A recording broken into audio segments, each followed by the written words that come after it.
Instead of a fever dream, maybe last night was just a fruit dream. The Steamers are back and are looking to get back in the win column against the Tarboro River Bandits at home. The River Bandits came back from a 7-run deficit to beat Edenton 10-9 in Tarboro, and it's the second straight time Tarboro has walked off against the Steamers in their last 2 matchups. But the Clams will run with some new blood today. Jack Van Doren is on the mound, making his first start of the season. It's Van Doren's second appearance of the summer with the Steamers so far. He struck out the side in his only appearance in Norfolk against the Redbirds back on Saturday. He pitched just over 5 innings this spring at Long Island University out of West Babylon, New York. His ERA was a bit over 8, and his whip was a bit over 2.5. But for Van Doren, it'll be his first start. We expect to see Gage Riddick as one of the first men out of the pen in relief of Van Doren, and then Tyrus Bumgardner and Cameron Lewis also available to come into the game for Edenton on the mound. But for the River Bandits, it'll be a battle of the Jacks. Jack McIntosh on the mound out of Pfeiffer University, pitched in 7 games, only started once this spring at Pfeiffer, so it'll be interesting to see how long of a leash he'll get tonight and what seems like a new role for him. He pitched a tick over 16 innings. His season long was 4 innings, but he only did it once. So we'll see if he gets that extension again here tonight at historic Hicks Field. The River Bandits come into historic Hicks Field 6-1 overall, 2-1 in Premier Collegiate League play, as the Steamers are 6-3 overall, 3-3 in Premier Collegiate League play. So a win tonight for the Steamers will bump them up into 2nd place. Now it's time to go through the lineup for Edenton tonight. Leading off, as always, Chase Bruno playing shortstop. Hitting second and playing second base, Bryce Stevens. Alden Cottle hitting third over at third base. And now this is where we've got some changes. No Houston Wright in the lineup tonight. Tanner Thatch will be designated hitter tonight, batting cleanup for Edenton. And the second change is no Jackson Hipp in this 5th spot. Nate Paulson in center field hitting 5th. Tate Abbott back from a 2-game absence over at 1st. Hunter Cole out in left field hitting 7th. Jeremiah Boyd back behind the plate catching, hitting 8th. And the man that's in for Jackson Hipp tonight is Tyler West out in right field. So we're just a few moments from getting underway here at historic Hicks Field, where the Steamers are 3-2 after a loss last night to the Redbirds as the Chowan County Cantaloupes. We're back with the Steamers, and we'll see if the Steamers can continue and get back on the winning side of things after their second 3-game winning streak was snapped last night. So we're set to go. It's the Edenton Steamers and the Tarboro River Bandits coming up.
Hello, Steamers fans, and welcome into another broadcast of Edenton Steamers baseball on the Edenton Steamers YouTube channel.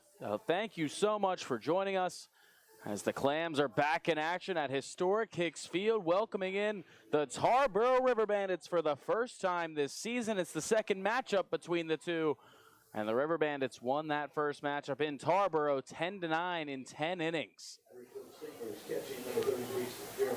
Steamers coming off a loss last night to the Norfolk Redbirds by a final of 4-0. The Clams, it's the first time they were shut out this season. And it pushes them to 3-2 here at historic Hicks Field this season, looking to jump up to 4-2 tonight. The River Bandits sit at second in the PCL at 2-1. They've only played 3 games, while the Steamers have played 6. They're 3-3 in Premier Collegiate League play. A win tonight for Edenton will put them into that second spot behind the Greenbrier Knights, who sit in first at 3-1 and beat the Edenton Steamers here at home.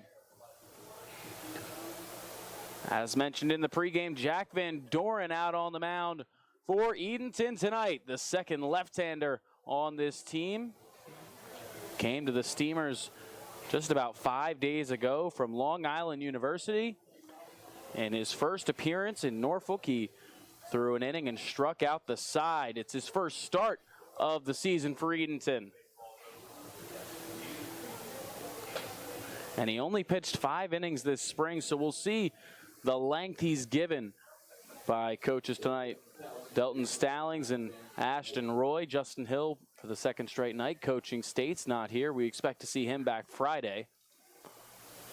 Stallings and Roy told me that we should expect to see Gage Riddick as the first one out of the pen after Mr. Van Doren. As we're ready to go here at historic Hicks Field. Leading off for the River Bandits will be James Moses. And Van Doren's first pitch. A bit low for a ball, and we're underway.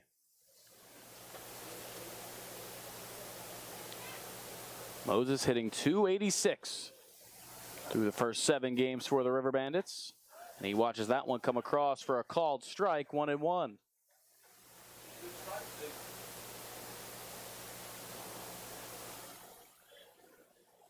Van Doren from the windup, the 1-1. In there for a called strike, 1-2. Last time these teams met, Moses went 1 for 3, knocked in a run. He walked 3 times.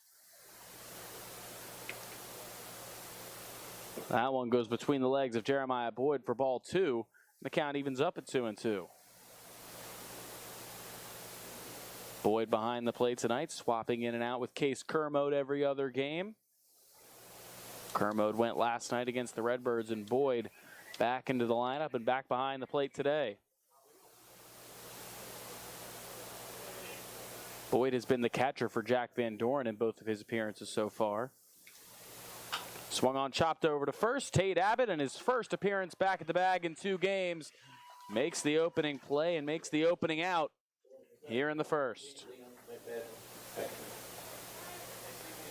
Abbott had missed a pair of games thanks to right knee soreness. Still was wearing something on it today at batting practice, but he said he is good to go. He's feeling a lot better. The Steamers are going to need him. He's near the top of the team in on-base percentage at .391. He's hitting .300 at the plate. An important piece of this team that started out 6-2 this season. That one's fouled straight back. It's Liam McFadden-Ackman at the plate now for the River Bandits. McFadden-Ackman playing first base tonight for Tarboro. He's down in the count, 0-1 to Van Doren. The 0-1. Taking a bit out. 1-1 the count now to McFadden-Ackman. McFadden-Ackman hitting very well so far through 7 games for Tarboro. .370. He's knocked in 5 runs. He'll take the 1-1 pitch for a called strike. Count moves to 1-2.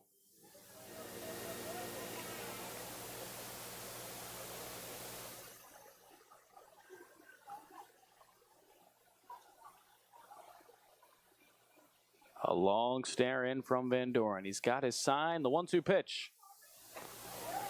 Just missed on the inside half. 2-2 the count. Van Doren getting the start tonight after Blake Gibson got the start a night ago.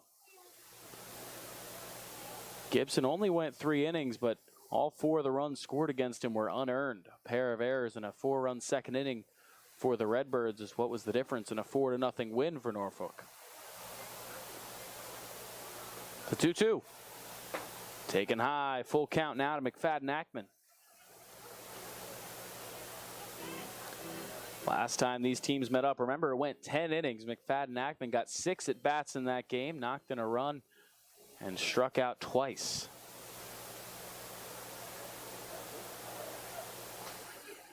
A game the Steamers struck out 10 in Tarboro. Swung on line to short. Bruno able to straddle it and take it on a hop. His throw to first is in time. A nice defensive play from Chase Bruno for out number 2 here in the first.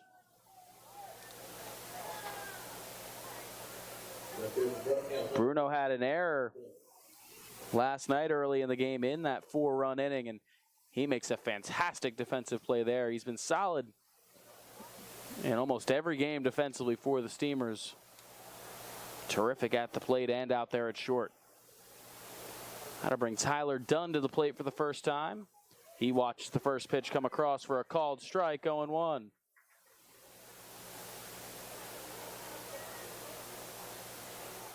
Van Doren quickly back. He's ready to go. The 0-1. Just missed. 1-1 the count. Tyler Dunn out in left field tonight for Tarboro. Hitting .385 so far this summer. Dunn sends that one out to center, but Paulson has it, and it's into his glove right on the line for out number 3. Jack Van Doren, a quick 1-2-3 inning in his first start. We'll head to the bottom half of the first, still scoreless here at Historic Hicks Field.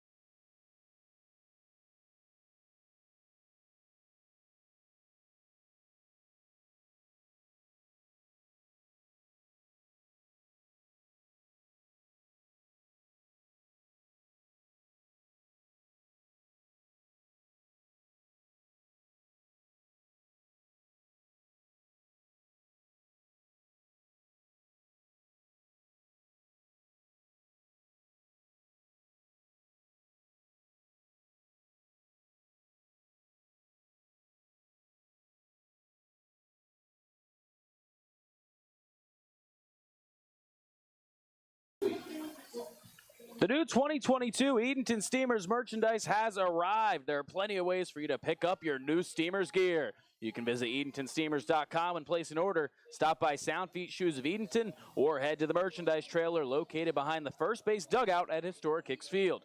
You can also pick up some of the brand new Chowan County Cantaloupes gear, but only at Historic Hicks Field. Thank you for your support and repping your Steamers gear. Welcome back to Historic Hicks Field here for the bottom half of the first inning. The River Bandits went down 1-2-3 at the hands of Jack Van Doren in the top half. We'll see if this Steamers offense can get anything going. They were shut out for the first time this season last night to the Norfolk Redbirds. One thing that's on the Steamers side is they've seemed to have responded each time they've had a low-scoring offensive output. In the third game of the season, when they scored 3 runs, they responded with 9 the next night. When they scored 2 runs, they responded with 6 the next night. And when they scored 3 again, they responded with 7 the night after that. So the Steamers hoping they can follow that trend, and it all starts with the man leading things off. Chase Bruno up to the plate. He's led off in every game this season. He had 3 hits last night. 3 of just the 7 that the Steamers were able to put together.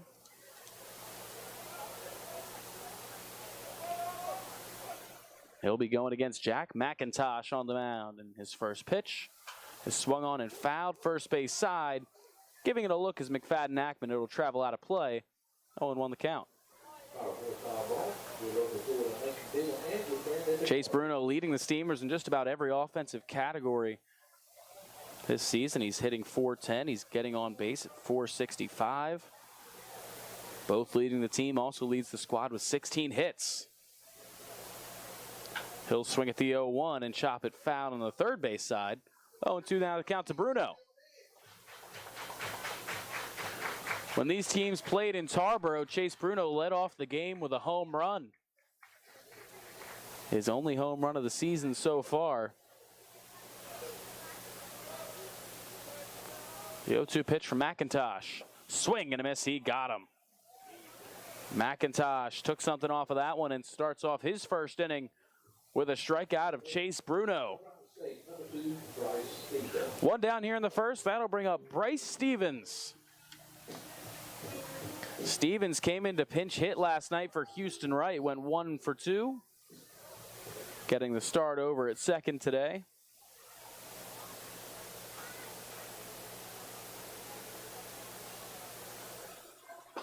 Stevens lets that one come across for a called strike. 0-1 the count.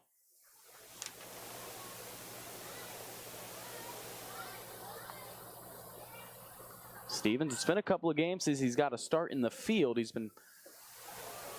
He had his pinch hit appearance last night, but he had pitched his prior 2 times playing for the Clams as the count evens up at 1-1.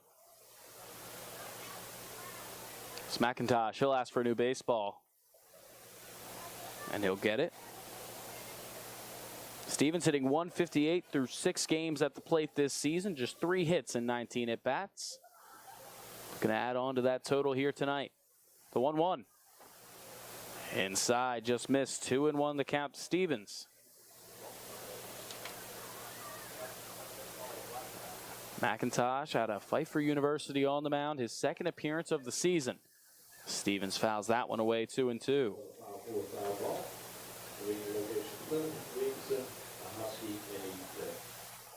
McIntosh just pitched in 7 games this spring. Started just once in what was a season-long 4 innings pitched. We'll see if he can go that long tonight. Stevens fouls it off again. Count still even at 2-2. In McIntosh's only appearance this season, it came in relief, and he went 2 1/3.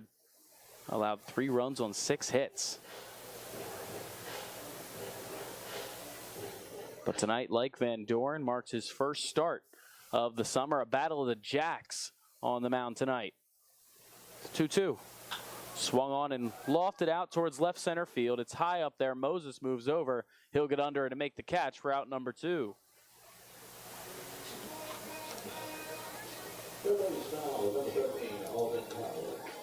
That'll bring Alden Cottle up to the plate with 2 down here in the first. Looking to start something with 2 outs here for the Steamers.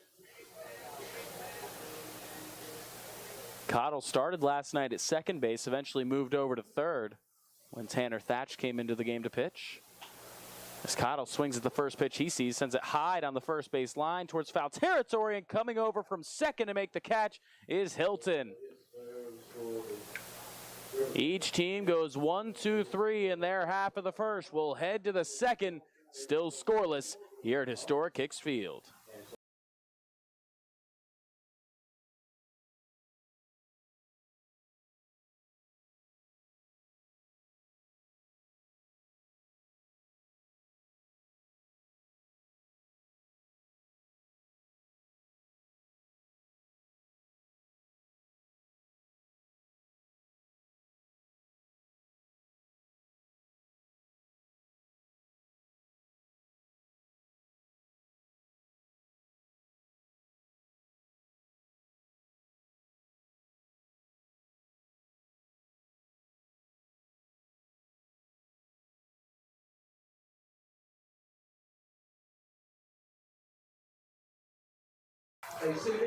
The Steamers are proud to announce that Venture Tours is the official travel partner of the team for the 2022 season. Venture Tours is a family-owned business specializing in motor coach transportation. The owners have been in the motor coach industry for more than 40 years. A mixture of hard work and family legacy helped to create Venture Tours, one of the most successful motor coach companies in Hampton Roads, coastal Virginia. If you're interested in traveling with Venture Tours, give them a call at 757-494-1480 or visit venturebustours.com. Hello and welcome back to this broadcast of Edenton Steamers Baseball on the Steamers YouTube channel. And just for the uninitiated, anyone looking in the chat right now or anyone that hasn't seen social media lately, Ray Dunn, last season's broadcaster, will be in the house at historic Hicks Field this weekend. Can't wait to have him back, hopefully have him on for a broadcast, whether it be one inning, whether it be all nine, whatever he's willing to give us. It's going to be a lot of fun to have Ray back here in Edenton. We'll kick off the top of the second here at historic Hicks Field. The River Bandits went 1-2-3 in their half of the first. Jarrett May will lead things off for Tarboro. Van Doren's first pitch, taken for a called strike, 0-1. May is very dangerous. He joined the River Bandits last week, and in each of his 2 starts, he's had at least 1 home run. He's totaled 3 in those 2 games. He'll take that one for a ball, 1-1 the count. He's coming off of a game in which he hit a pair of home runs and knocked in 8 runs. Talk about making up for lost time. He'll leave that one in the dirt. Count moves to 2-1.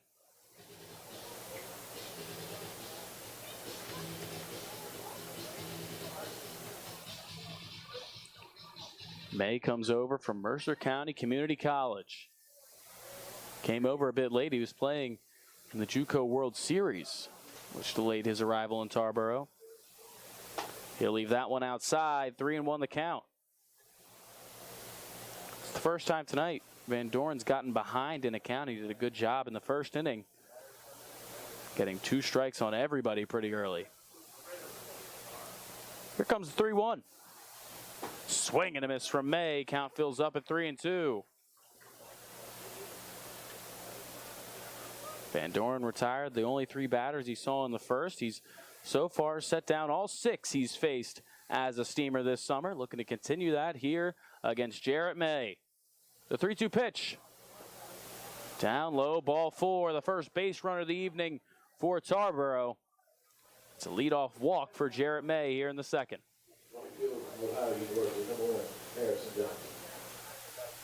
For the Steamers' sake, you'd have to hope that walk is just an anomaly. Walks are what buried the Steamers when they played in Tarboro last week. 11 walks, and what eventually was a 10-9 defeat to the River Bandits. That one's in the outside corner for a called strike to Harrison Johnson. Johnson up for the first time tonight out in right field for Tarboro. With May over at first, Van Doren working from the stretch for the first time tonight. Here's the 0-1, and Van Doren will throw over. We'll do it again at 0-1.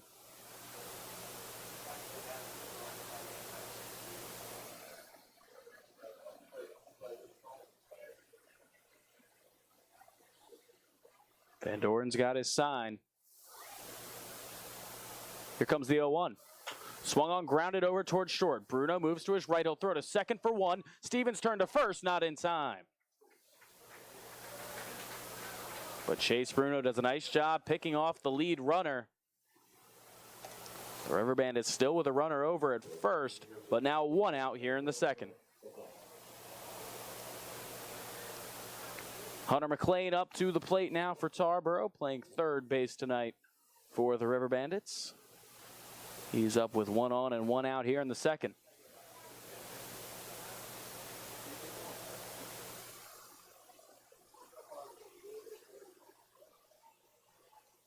First pitch is swung on and missed for strike 1.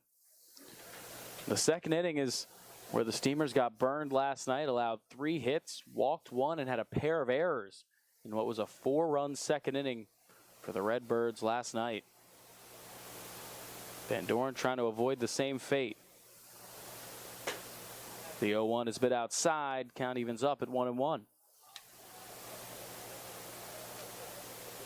Hunter McLean hitting just 160 through 7 games this season for Tarboro. He has knocked in 3 runs so far.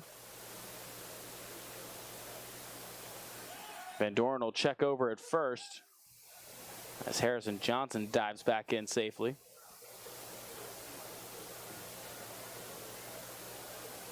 McLean over at the University of Tennessee Martin with Houston Wright this past season.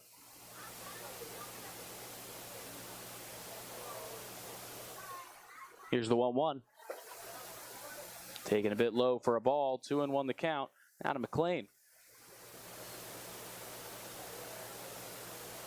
McLean in the last matchup went 0 for 1, but he walked 3 times, including walking in 2 runs. 3 of those 11 walks that I mentioned that Steamers pitching allowed in Tarboro. So that one's in there for a called strike. Count evens up at 2-2.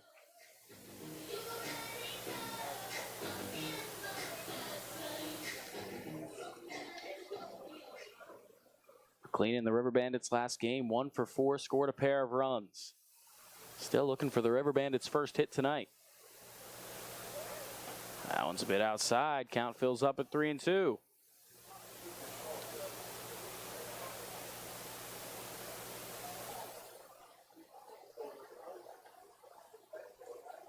Van Doren trying to settle in. He's got a bit out of the strike zone here through the first couple of batters in the second. 3-2 pitch.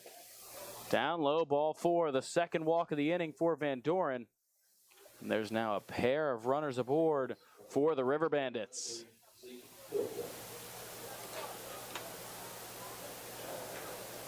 That'll bring Zeke Hilton up to the plate with 2 on and just 1 out.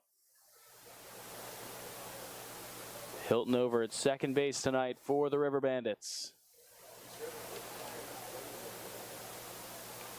And he did not play when these teams matched up just over a week ago.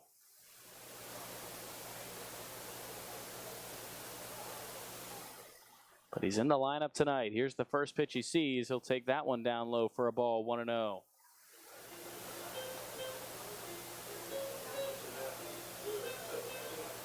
Jarrett May led off this inning with a walk. He was retired on a Harrison Johnson fielder's choice. He's out at second. Hunter McLean, who just walked, is over at first. Zeke Hilton at the plate with a 1-0 count. He'll swing and foul that one off the right shoulder of Jeremiah Boyd and straight back. The count evens up at 1-1.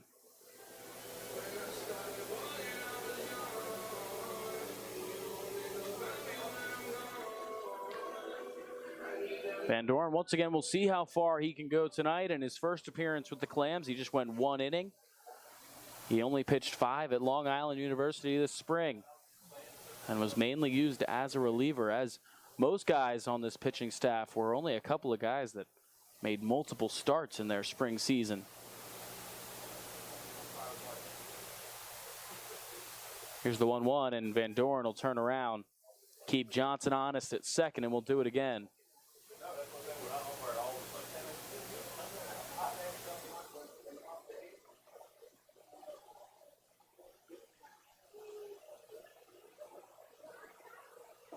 That one's down low for a ball. 2-1 the count to Hilton.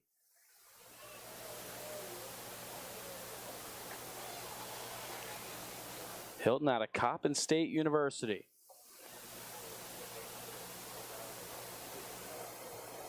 Can play both second and third. He's at second tonight. Hunter McLean over at third, who's at first base right now for the River Bandits. Van Doren's ready. The pitch. Swung on, popped up in the infield. These are never a guarantee. Abbott comes in to make the catch. It's a big play for the confidence of Tate Abbott. We saw him drop a couple of pop-ups early this season, but he's back after a 2-game absence. A little laugh from the Steamers dugout. It's been a joke as of late between the team, but Abbott makes that one look easy. 2 outs here in the second. Jack Van Doren trying to work around a couple of walks. And Chase Heath will be up to the plate for Tarboro.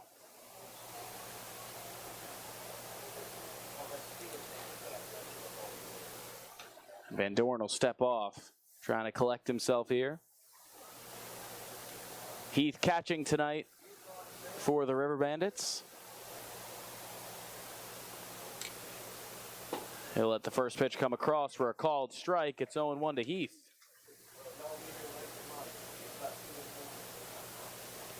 Heath hitting .291 through 7 games for Tarboro. He's knocked in 4 runs. He's got an opportunity here with a runner down at second.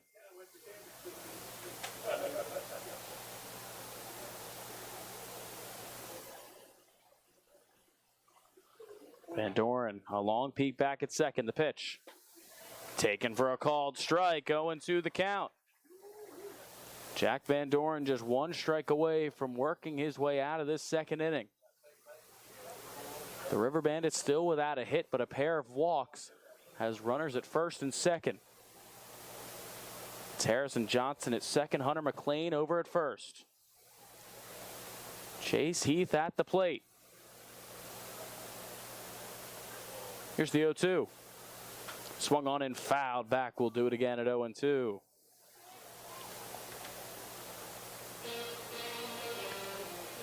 When these teams last played, like McFadden Ackman, Heath got 6 at-bats in that 10-inning affair. He went 2 for 6, knocked in a pair of runs, and scored 1 himself. Knocked in 2 of the 10 runs the River Bandits scored that night in Tarboro.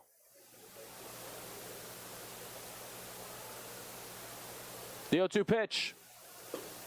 Just missed off the plate. 1-2 the count. But this is a big sequence for Van Doren. Did a nice job getting ahead of Heath. Something he hadn't done earlier in this inning when he walked a pair. Now he's working from the stretch with 2 outs in the second, trying to work out of it. In his first start of the season. The 1-2 pitch. Just missed. Maybe a bit low. It caught all the plate. Count moves to 2-2. Heath out of the University of Central Missouri just wrapped up his freshman season. He hit .250 in 26 games at Central Missouri. Albeit in less games, he's knocked that up to .291 here in the summer. As time is called now by Heath, Van Doren took a long stare in from the mound.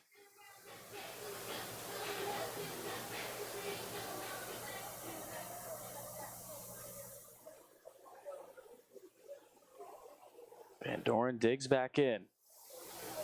2 runners on for the River Bandits. 2-2 the count. 2 outs in the second. The pitch.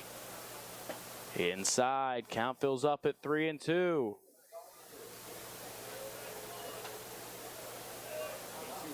The Steamers trying to avoid a second inning rally from an opponent for the second straight night. The Redbirds had 4 in the top of the second last night here at historic Hicks Field. The runners will be off on the pitch. It's Harrison Johnson at second, Hunter McLean at first. The 3-2 pitch. Swung on and fouled off. We'll do it again.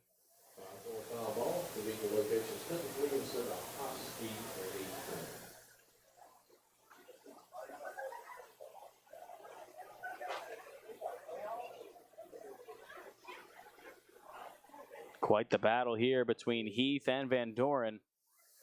This will be the 8th pitch of the at-bat upcoming. Another long stare in. He's set. The runners will be off. The 3-2 pitch. Swung on and hit high out towards left center field. Cole ranging over. Paulson moving in. He'll call him off and make the catch. Nate Paulson sprinting to his right, able to haul it in for the 3rd out of the inning. As the River Bandits strand 2 here in the second, we'll head to the bottom half. The Steamers back up to the plate in a scoreless game.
The Edenton Steamers and the Edenton Aces are excited to join forces as the Edenton Baseball Club.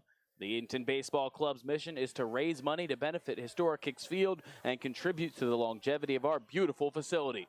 On Saturday, June 18th, the Steamers will be wearing special themed jerseys that bear the logo of the Steamers and the Aces. The jerseys will be auctioned off during the game, and the proceeds from this jersey auction will directly benefit projects going on inside historic Hicks Field. We appreciate your support of our historic homestand. That auction and those special jerseys just a few days away. So remember, June 18th, special jerseys, jersey auction following the game. Welcome back to historic Hicks Field here in the bottom half of the second inning. Tanner Thatch will lead things off for the Steamers, designated hitting tonight, giving Houston Wright his first night off of the summer.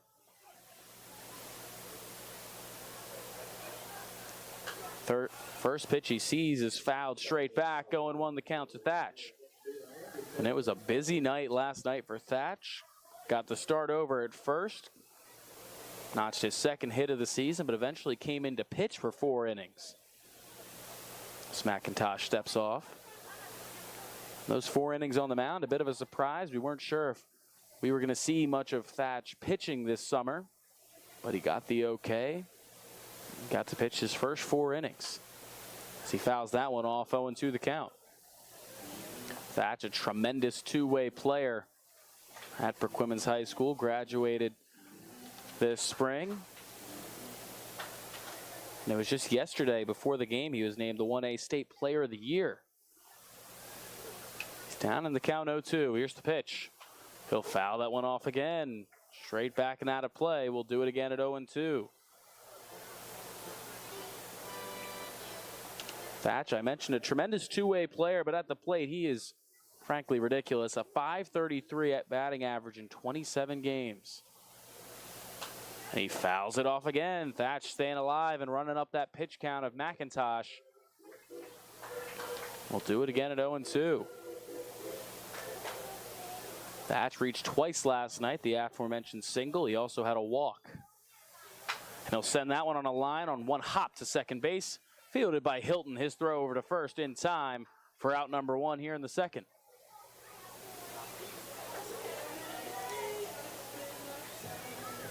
Got to bring Nate Paulson up to the plate. Paulson out in center field made a nifty grab to wrap up the top half of the second. We'll see if he can keep that momentum here at the plate. As the Steamers still in search of a base runner, this game still in search of its first hit between either team. As Paulson watched that one come across for a called strike, 0-1 the count.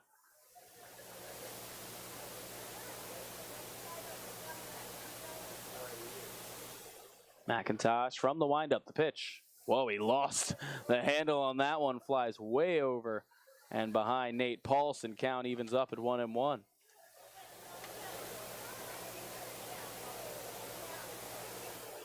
Paulson now, with Jackson Hipp and Houston Wright getting the night off, he's just one of 2 Steamers that has played in every game this season, along with Chase Bruno. This 1-1 is grounded over to short. Barango's got it. A couple of crow hops. His throw is in time for out number 2.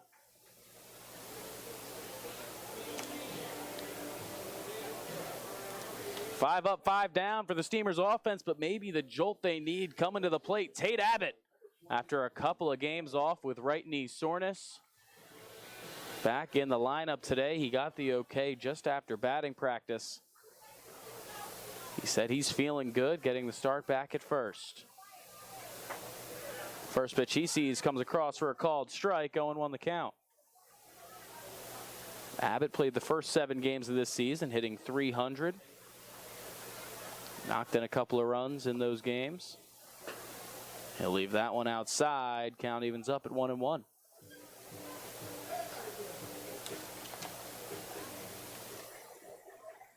Abbott came over from Catawba Valley, where he only had a few at-bats since March, as he swings and misses at that one. But now behind 1-2.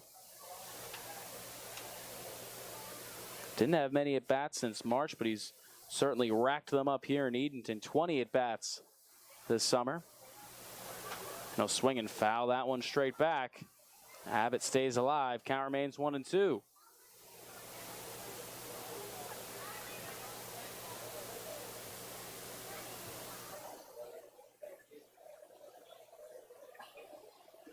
McIntosh is ready. Here's the 1-2.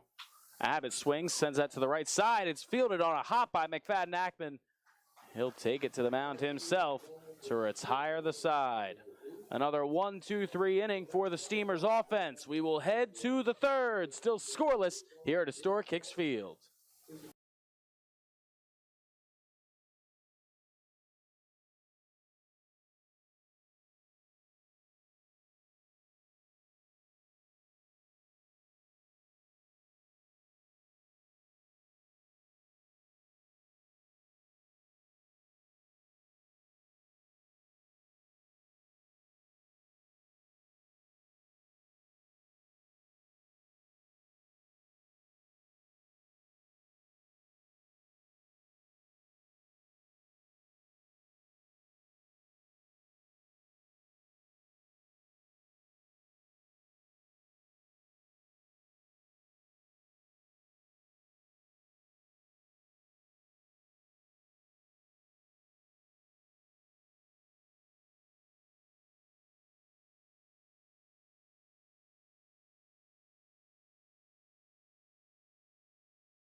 The Edenton Steamers are excited to announce that they'll be hosting 2 youth baseball camps this summer. Now, the first of these 2 camps just started today.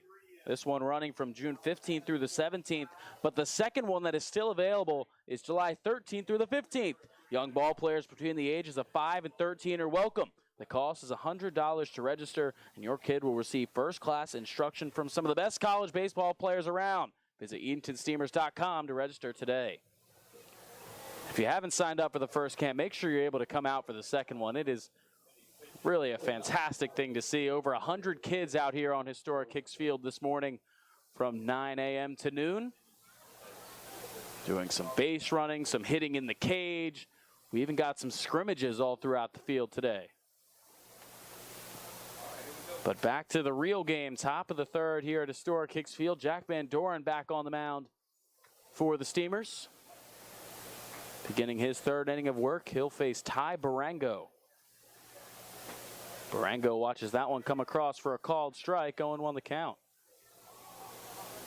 Barango hitting 9th tonight for the River Bandits over at shortstop defensively. The 0-1 got away from Van Doren there, and the count evens up at 1-1 on a pitch that was outside.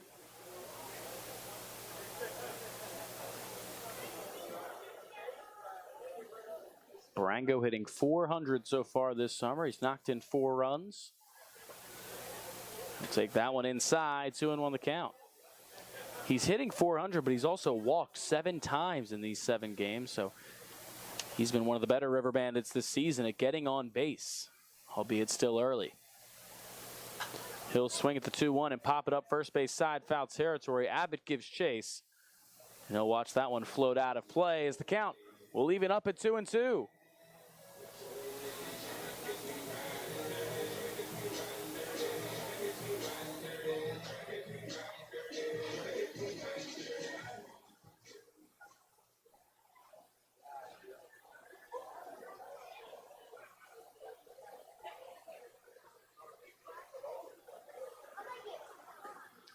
That one misses. The count is full now at 3-2. Saw a couple of full counts back in that second inning for Van Doren.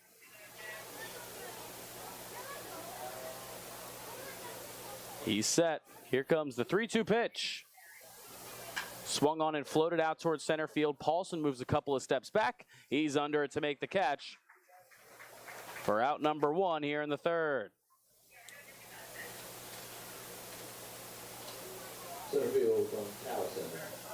That'll take things back to the top of the order here for the River Bandits. James Moses will come up to the plate.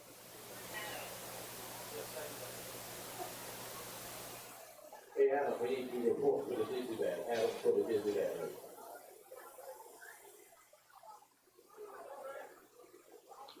Moses 0 for 1 tonight, grounded out his first time up. Tries to sneak one down, pulled it back. Count at 1-0.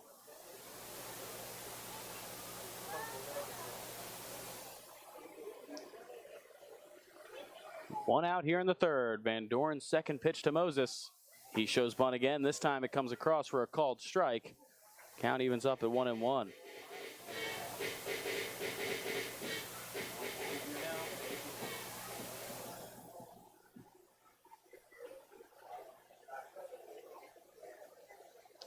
Van Doren's pitch floats across for a called strike. 1-2 the count.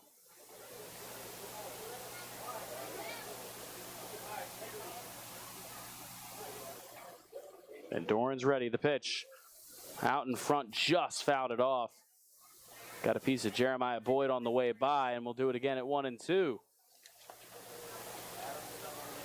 Moses out of Towson University. Hitting .286 this summer, knocked in 4 runs. Was at the plate a lot when these teams matched up in Tarboro. He went 1 for 3, knocked in a run, and walked 3 times, and he scored 3 runs. Reached base 4 times and came all the way around 3 of those 4 times. Something the Steamers do not want to see a repeat of. He's behind the count 1-2. Pitch. Out. Oh, it's a called strike 3.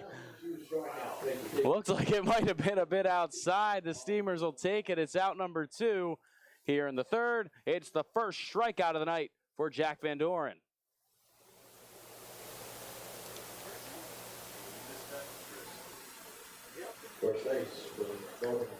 Two down here in the third. That'll bring Liam McFadden-Ackman up to the plate for the second time tonight. McFadden-Ackman grounded out as well and back in that 1-2-3 first inning. He'll take the first pitch he sees for a ball, 1-0.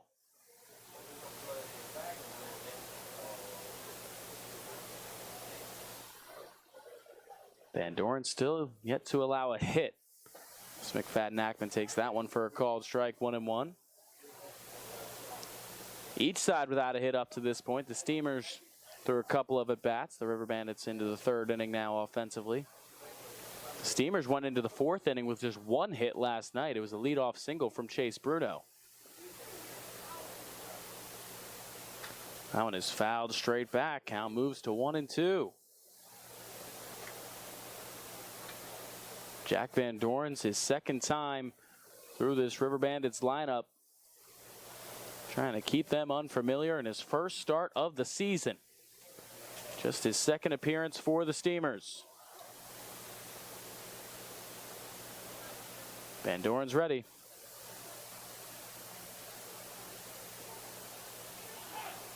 And time is called a long stare in from Van Doren with the count 1-2.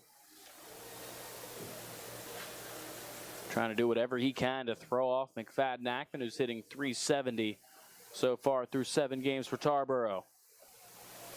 Still looking for the River Bandits' first hit. The pitch. Down low, 2-2 the count.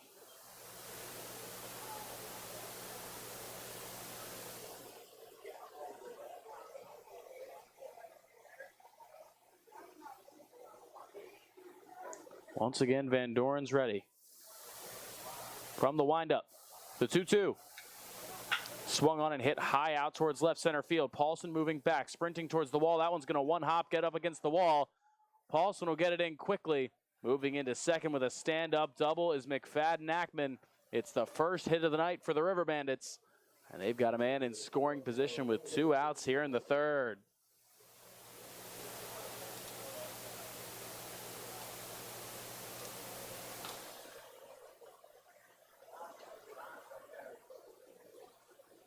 With McFadden-Ackman down at second, that'll bring Tyler Dunn up to the plate.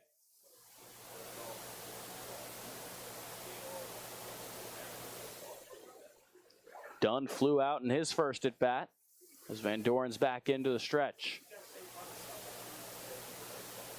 First pitch, runners off and going. Boyd throws from his knees to third. Cottle had to come off the bag to make the catch. It's a stolen bag for McFadden-Ackman, and he now is just 90 feet away.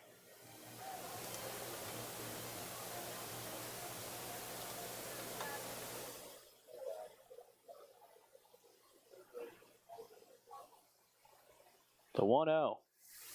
Down low, 2-0 now the count to Tyler Dunn.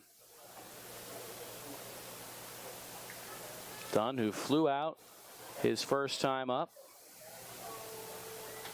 The River Bandits Offensive Player of the Week as named by the PCL today.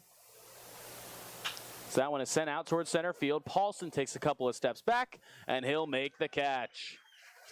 The River Bandits strand another runner in scoring position as we'll head to the bottom half of the third. The Steamers looking for their first hit of the night here at historic Hicks Field.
Hello and welcome back to historic Hicks Field as we're set to begin the bottom half of the third. Still scoreless between the Tarboro River Bandits and the Edenton Steamers. Leading things off for Edenton will be Hunter Cole, getting the start out in left field for the third straight game.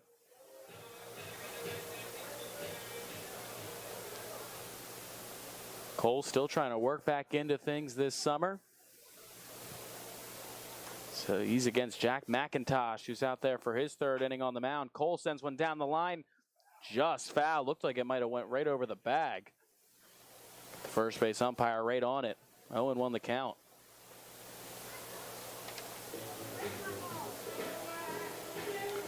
Cole was 0 for 4 last night, but absolutely smoked a pair of balls in his first two at-bats. One that was made on a running grab into the right center field gap in his first, and one that was down the right field line in his second. And he'll send that one into center, and it drops for a base hit. Hunter Cole is aboard to lead off the third. It's the first hit of the game for the Steamers, and Hunter Cole's first hit here at historic Hicks Field this summer.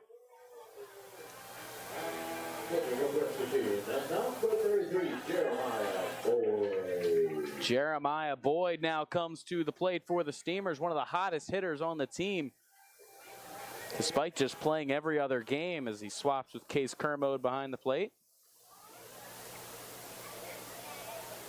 Boyd last Saturday against the Redbirds had a pair of doubles. He's against McIntosh, who's from the stretch for the first time tonight. He'll swing and send that one high out towards left. Dunn has space, and he's under it to make the catch. There's one down here in the third.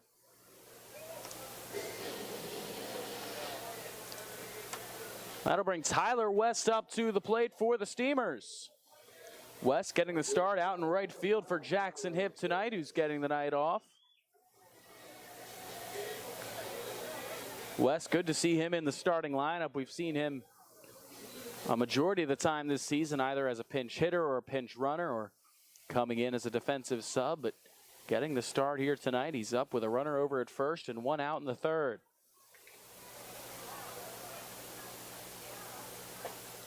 He'll take that one a bit off the plate for a ball. 1-0 the count. Tyler West got his first hit of the season back on Saturday against the Redbirds. It was an infield hit. He's 1 for 9 at the plate so far this summer.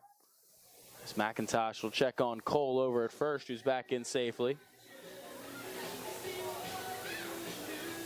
Tyler West trying to bring some of the magic he had at Chowan University, where he hit .333 in 40 games this spring. Still plenty of time to get on a roll as West fouls that one back. Count evens up at 1-1. West, one of 2 steamers from Chowan University this summer. Left-handed pitcher Nicky Wolking, the other that's made the trip over here to Edenton.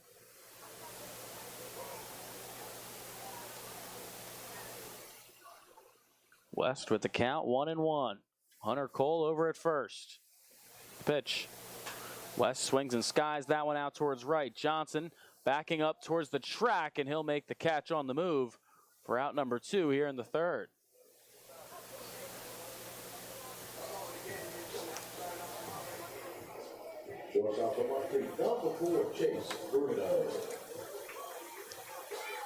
Back up to the top of the order for the Steamers. Chase Bruno up to the plate with 2 down in the third. Bruno struck out his first time up against McIntosh.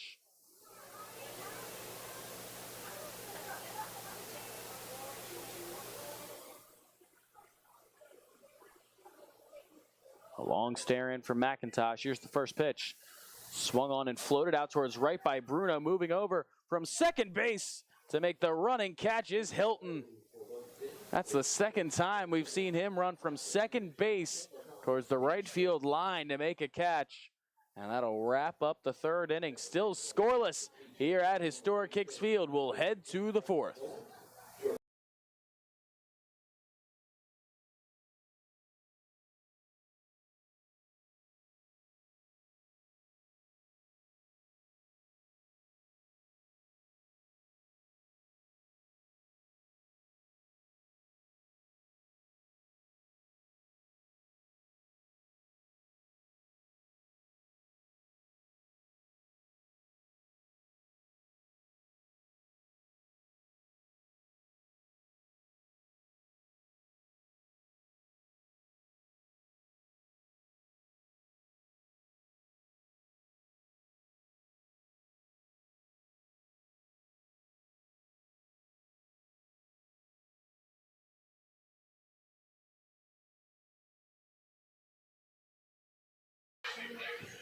The Albemarle Area United Way is a nonprofit organization that improves residents' lives in 9 counties throughout northeastern North Carolina. This year, the Steamers have partnered up with the United Way and are looking forward to help raise money for their services. On Friday, July 2nd, the Steamers will be wearing specially themed patriotic jerseys for the game. And these jerseys will be auctioned off during the game, and all proceeds will go back to the Albemarle Area United Way. If you would like to have this one-of-a-kind jersey, be sure to be here that night and support a good cause. A huge thank you to H2OBX Water Park for making this night possible for the Albemarle Area United Way. Once again, that is Friday, July 2nd here at Historic Hicks Field. That will have another special jersey auction. And welcome back to Historic Hicks Field tonight on June 15th. The Steamers in home game number 6 of the season. They're 3-2 so far here in Edenton. Jack Van Doren back out on the mound for the Steamers. In a battle of the Jacks tonight, each Jack has allowed no runs and given up just 1 hit. Jack McIntosh, the pitcher for the River Bandits on the other side. Jarrett May will lead things off for Tarboro here to begin the fourth. The first pitch he sees is outside for a ball, 1-0. We talked a bit about how May has been so lethal at the plate in just a couple of games so far for Tarboro. He walked his first time up. He'll swing and pop that one up. First base side, it'll travel out of play and foul. Count evens up at 1-1. Van Doren hasn't given May too much to hit. He's started in just 2 games, coming here later for the River Bandits, but he's totaled 3 home runs and 8 runs batted in those 2 games. Certainly not a guy you want to take lightly, even with nobody on. The 1-1. Outside, 2-1 the count. Van Doren's just allowed 1 hit, a double back in the 3rd from Liam McFadden-Ackman. He's also walked a pair. As May leaves that one down low, count moves to 3-1. May working as the designated hitter tonight for Tarboro.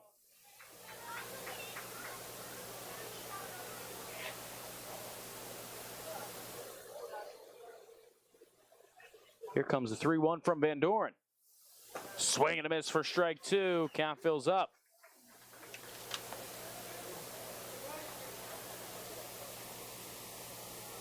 Jarrett May in those 2 games hitting .266. His 3 home runs are the only 3 home runs the River Bandits have so far this summer.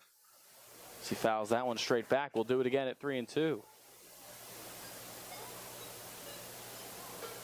As mentioned, he's coming off a 2-homer game where he knocked in 8 runs. The River Bandits scored 15 in that game against Fuquay-Varina.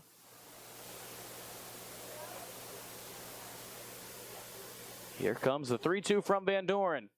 Swing and a miss, he got him. The second strikeout of the night for Jack Van Doren, and it's the first out here in the 4th. Nice job there from Van Doren, winning a long battle with Jarrett May. Now to bring the right fielder Harrison Johnson up to the plate for Tarboro. With 1 out here in the 4th, Van Doren from the windup. Here's his first pitch. Swung on and fouled straight back, 0-1.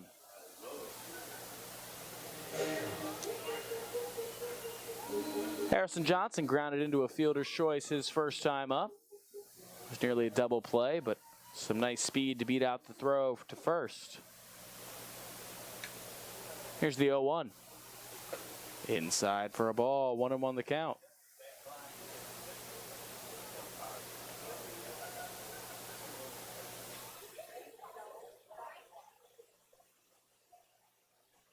The 1-1. Taken, just missed, maybe a bit low. 2-1 the count. Now to Johnson.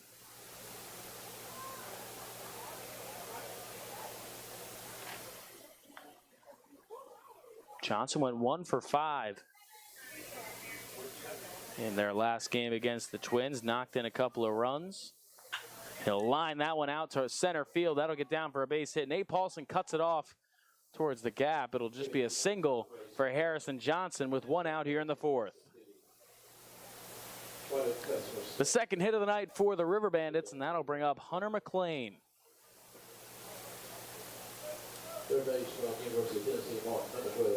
McLean walked back in the second one of 2 walks issued by Van Doren in the inning, although he was able to work out of it and keep the River Bandits scoreless.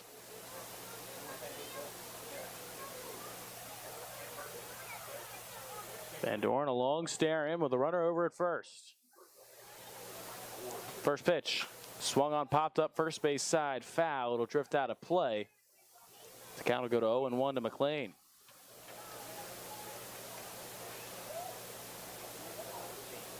McLean, mentioned earlier, walked 3 times when these teams played just over a week ago in Tarboro. He's already got 1 walk tonight.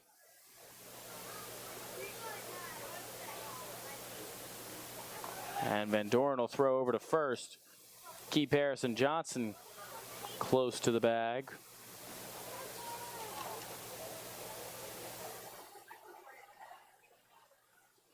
Johnson didn't steal any bases this spring, doesn't have a stolen base this summer, but you never know, especially when they get those longer leads, as that one's inside for a ball, 1-1.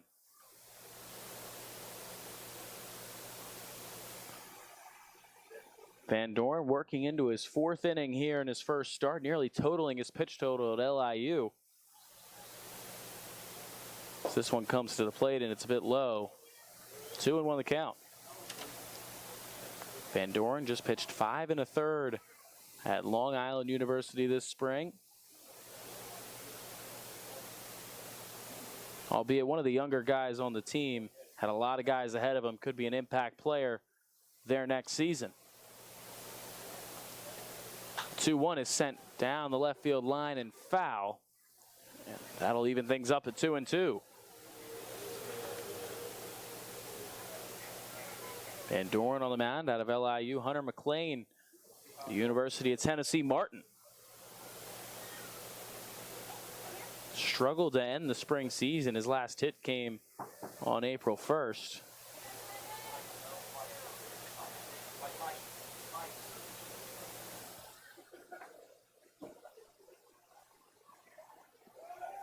And Van Doren will check over at first again to keep Johnson close.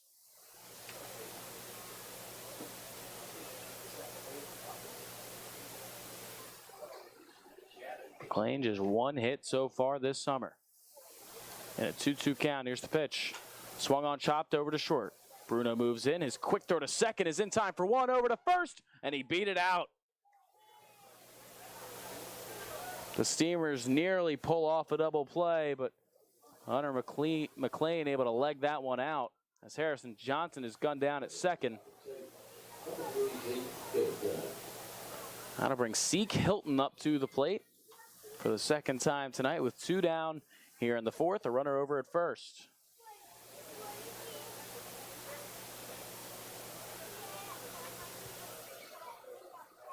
Hilton popped out in the infield his first time up to Tate Abbott.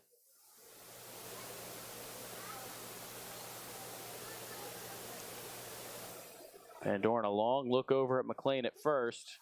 Here's the pitch. That one's lined out towards center. Paulson running in, and he'll make the running catch. Nate Paulson's been very reliable out there defensively in center field for the Steamers. He started every game out there for a reason. We'll head to the bottom half of the 4th. The Steamers still looking to put runs on the board. We're scoreless at historic Hicks Field.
Hello and welcome back to historic Hicks Field for the bottom half of the 4th. As the Steamers and the River Bandits still deadlocked at 0. Bryce Stevens will lead things off for the Clams, looking to get things going on the scoreboard for Edenton. He'll face Jack McIntosh back out for his 4th inning of work. The first pitch he sees is up high for a ball, 1-0.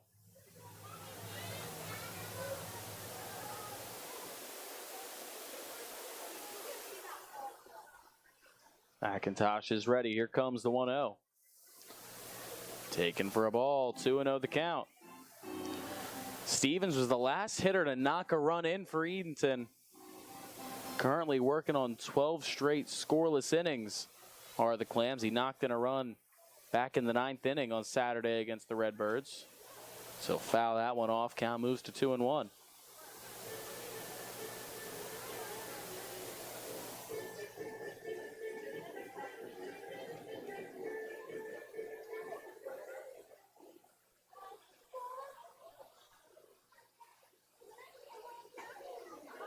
That one just misses. 3-1 the count now to Stevens.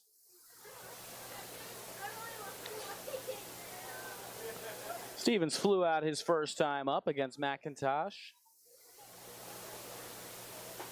That one's in there for a called strike. Count fills up at 3-2.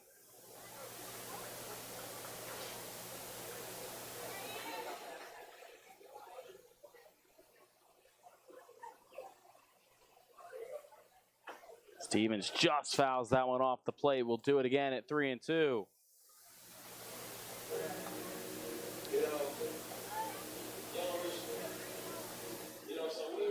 Stevens last night came in to hit for Houston Wright, went 1 for 2. Eventually came in to play second base as that one's chopped over to short. Barango moves in, throws on the run. In time to get Stevens for the first out here in the 4th.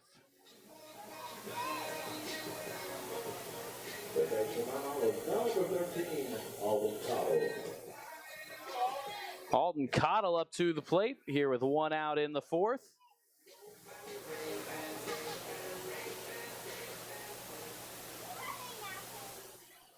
Facing McIntosh for the second time tonight. He flew out his first time up.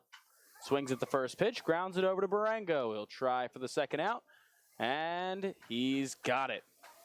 Nearly pulled McFadden-Ackman off the bag, but it's good enough for out number 2 here in the 4th. A couple of quick outs. That'll bring Tanner Thatch up to the plate for the Clams.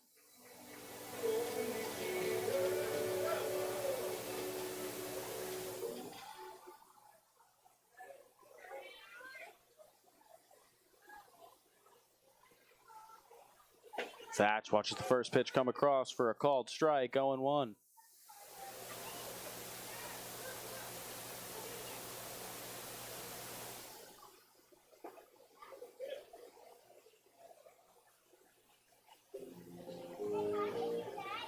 One and one now, the count to Thatch, getting the start, but this time in the designated hitter slot after a couple of starts over at first base in the absence of Tate Abbott. He'll pop that one up foul territory, third base side. McLean runs over towards the fence, but it'll drift out of play. 1-2 the count now to Thatch. 2 outs here in the 4th.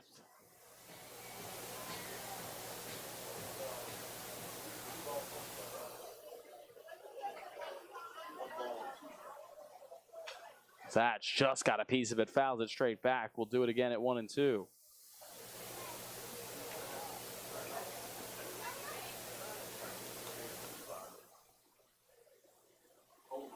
Thatch just 3 for 12 so far in his few at-bats this summer. He's knocked in a run as well.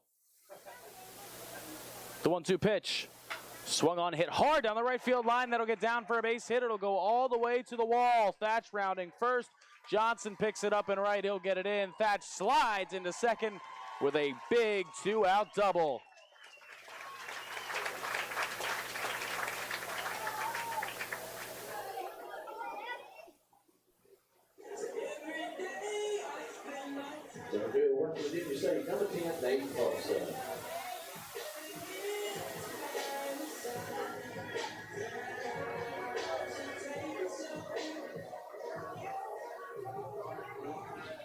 Having a bit of trouble with the scoreboard here, but the Steamers have a runner down at second, 2 down here in the 4th. It's the second hit of the night for Edenton, coming on the double from Thatch.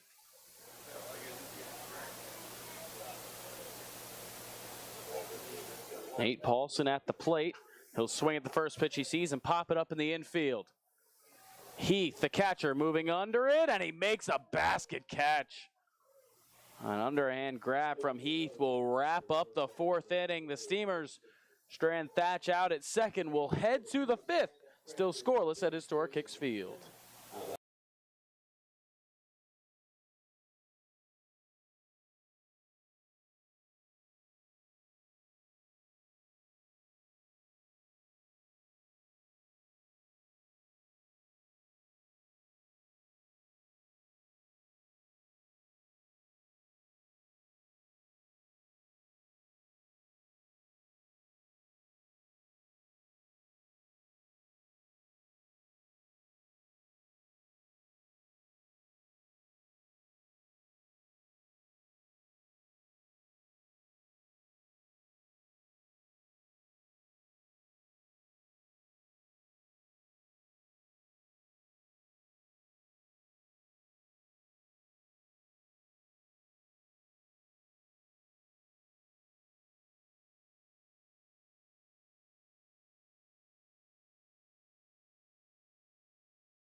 Hello and welcome back to historic Hicks Field. Here for this broadcast of Edenton Steamers baseball. It's the Steamers taking on the Tarboro River Bandits.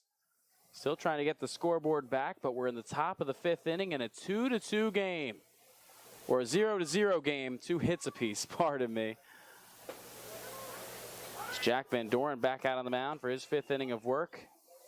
His first pitch into Chase Heath is a called strike. It's 0-1.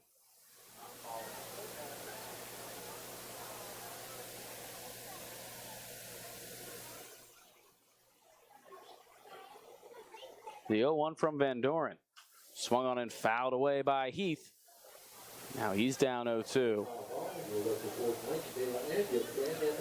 The Steamers getting a lot of rest for their pitchers. Only went 3 pitchers last night. Blake Gibson, Michael Allen, and Tanner Thatch. And Jack Van Doren doing a great job working into the 5th inning here tonight.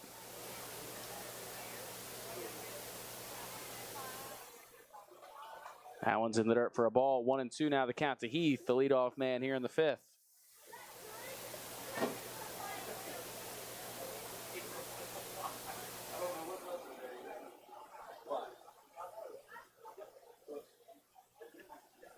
Steamers in game number 2 of a 5-day stretch of consecutive games, 4 of which are going to be here at historic Hicks Field. As that one's down low, count evens up to Heath, 2-2.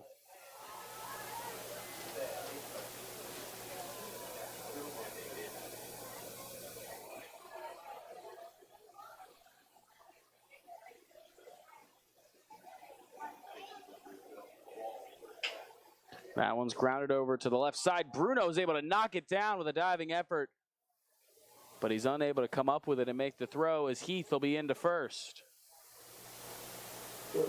It took an all-out effort from Bruno just to knock it down. It's an infield hit for Heath, and now we'll have a meeting out at the mound.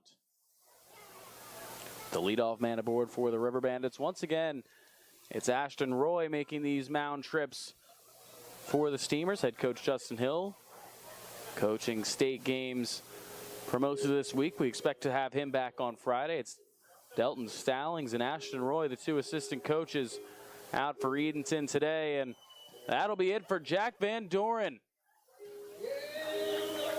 Goes 4+, allows just 3 hits, keeps the River Bandits off the board. A great first start for Van Doren as a Steamer. And we have a pitching change. We'll have a quick break, and we'll be right back here with Edenton Steamers Baseball.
Hello and welcome back to this broadcast of Edenton Steamers baseball. We have a pitching change here at Historic Hicks Field after Jack Van Doren went the first 4+ for the Steamers, allowed just 3 hits and kept the River Bandits off the board in a 0-0 tie here in the top of the 5th.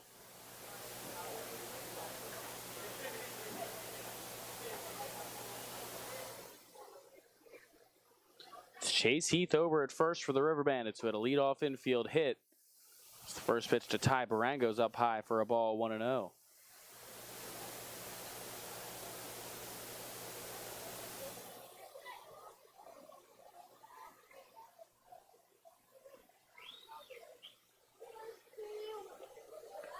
One-0 pitch is just inside, 2-0 the count to Barango. It's Gage Riddick on the mound for the Steamers. Riddick making his 4th appearance of the season. He's pitched a tick over 5 innings this summer as that one comes across for a called strike, 2-1 the count.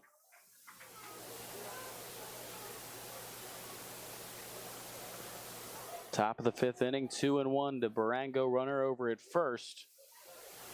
So we still work on getting the scoreboard back up. That 2-1's inside for a ball, 3-1 the count now to Barango.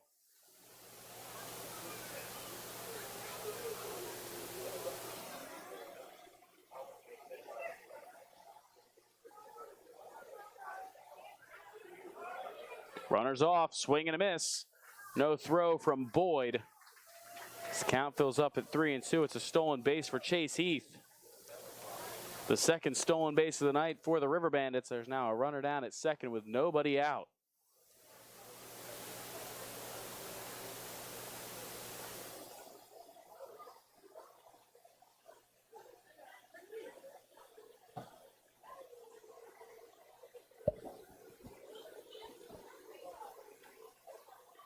Riddick's ready.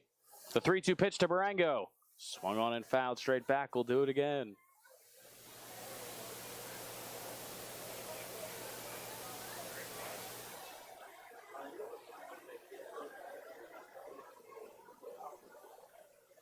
It's Chase Heath down at second, who led off this 5th with a single, and he stole second.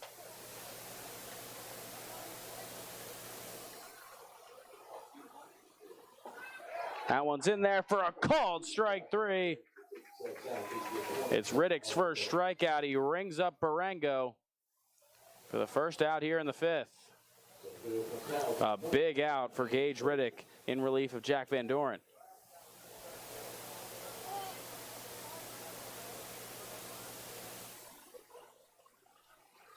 That'll bring the River Bandits top of the order back up. It's James Moses up to the plate.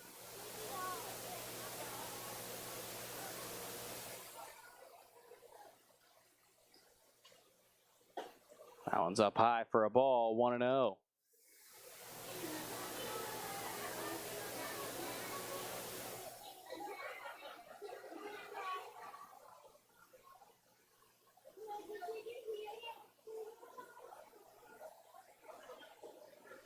One-0 pitch to Moses, just misses. 2-0 the count to James Moses.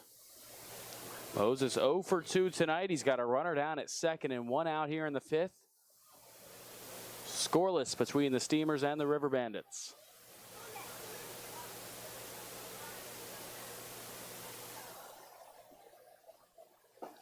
That one drops in there for a called strike. 2-1 the count.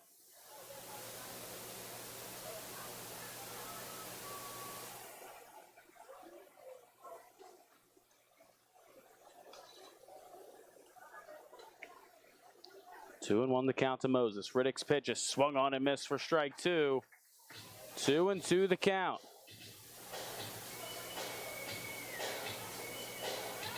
Gage Riddick, his 4th appearance of the season. He's only allowed 2 runs in just over 5 innings. He struck out 8.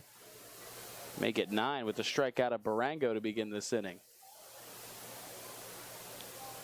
Pitch just missed on the outside corner. It's 3-2 now the count to Moses. Moses, as mentioned, 0 for 2, struck out looking in his last at bat against Jack Van Doren.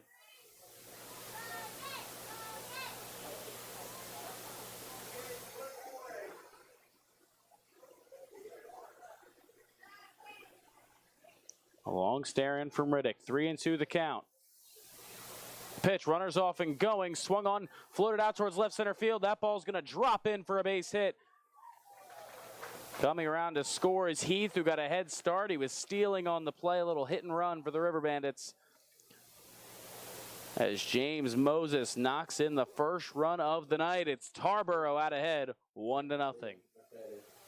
An RBI single from James Moses the other way.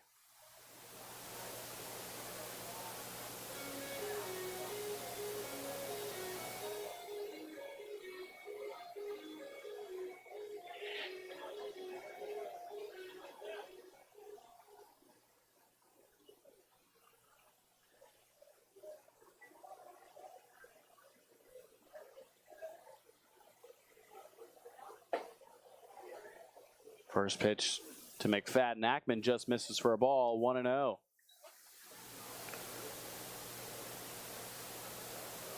The River Bandits out ahead. They didn't lead against the Steamers until the 10th inning the last time these teams played. The only lead they had in that game, a 10-9 victory. As McFadden Ackman pops that one up first base side. West moving over from right field. It'll drop out of play towards the River Bandits bullpen.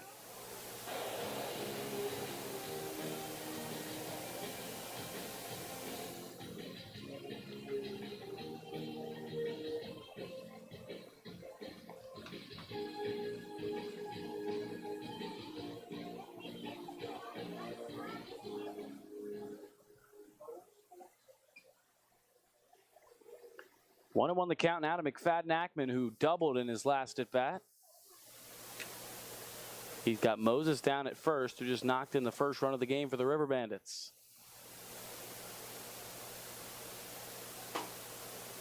That one's off. 2-1 the count. Boyd thought about throwing back down to first, but Moses is close enough to the bag where it wasn't quite worth the risk.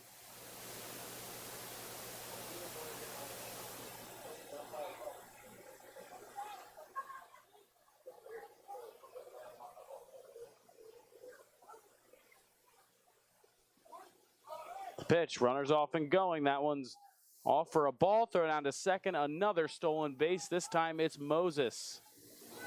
The third stolen base of the night for the River Bandits. Tarboro now with a runner at second.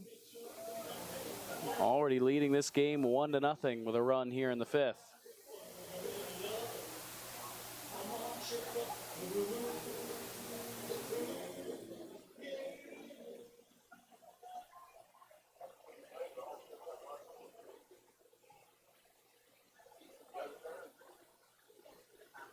Three and one the count now to McFadden Ackman. Moses thought about taking off for third. He'll get about halfway and retreat as that's in there for ball four. McFadden Ackman will take first. It's the second time he's reached tonight. And that'll bring Tyler Dunn to the plate with runners at first and second. Still just one out here in the fifth. The River Bandits out ahead 1-0.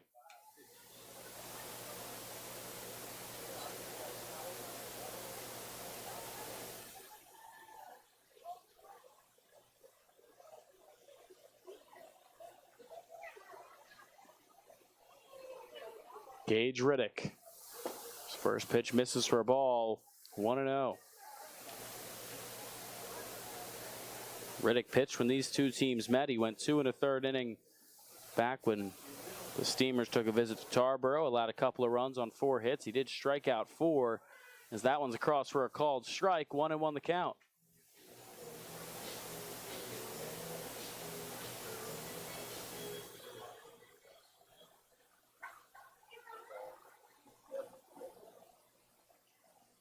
That one out in front, fouled off by Dunn. He's behind the count 1-2.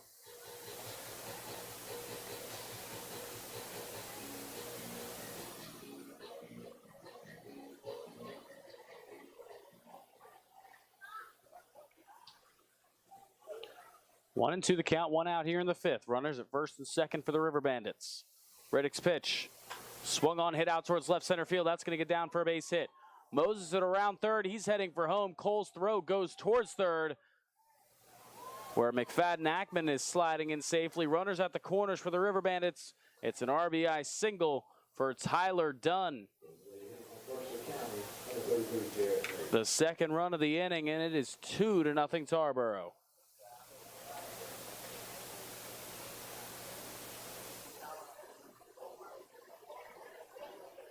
The second run of the inning for the River Bandits. So that'll bring the ever-dangerous Jarrett May up to the plate. One out here in the fifth. Runners at the corners for Tarboro as Riddick will step off, and Jeremiah Boyd will come out and give some signs to his infield. We've seen the River Bandits not afraid to take off. They've stolen 3 bases in this game, including 2 in this inning. And Jeremiah Boyd probably anticipating Tyler Dunn to take off from first during this at-bat. First pitch outside, 1-0 the count to May.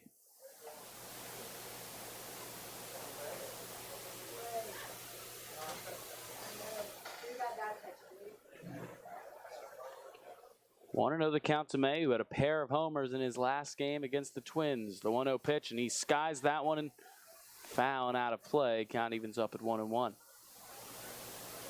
It's Liam McFadden-Ackman over at third, who walked, and Tyler Dunn at first, who knocked in the second run of the game for the River Bandits. Gage Riddick into the game for the Steamers, the second pitcher of the night after Jack Van Doren went 4. Allowed just 3 hits. 1-1 pitch. Swing and a miss from May. Count moves to 1-2.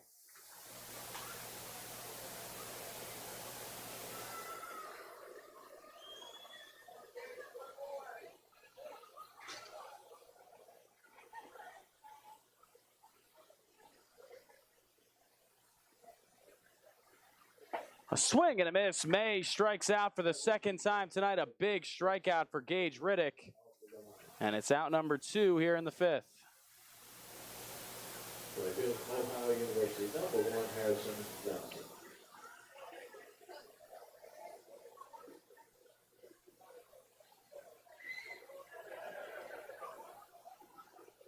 Thank you for your patience with the scoreboard. We're back up and running. With 2 outs in the fifth, Harrison Johnson up to the plate for the River Bandits. Runners off and going. Boyd's throwing down to second. Bruno's tag. He's in safely. Tyler Dunn steals a base, the 3rd stolen base of the inning for the River Bandits. Now runners in second and third for Tarboro. With the count 0-1 to Harrison Johnson. Already 2 runs in the inning for the River Bandits. 3 hits in the inning to go along with a walk. That one gets away from Boyd, and in to score is McFadden-Ackman.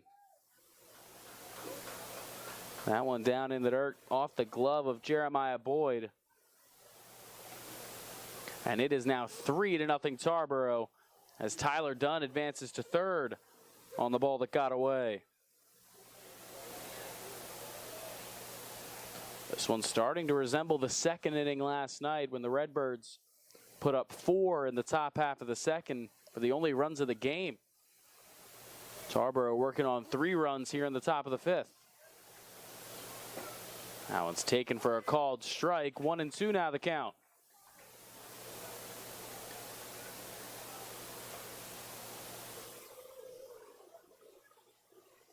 Riddick against Johnson, who's 1 for 2 today, singled in his last at bat.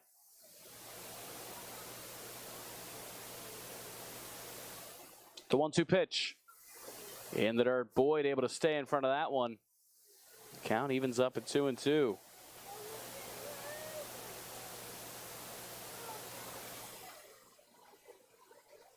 Three hits in the inning, 3 stolen bases, a walk for Tarboro, resulting in these 3 runs.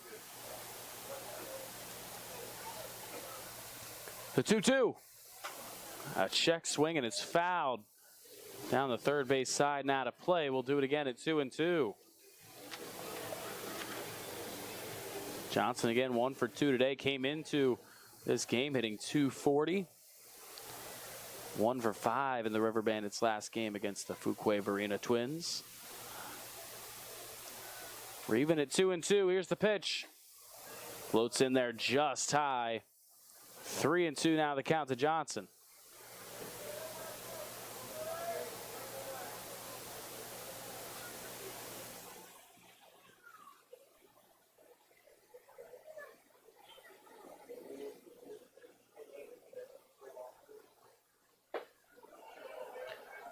And that's another walk as that one's up. Johnson will take first. Runners at the corners now for the River Bandits. The second walk of the inning for Tarboro.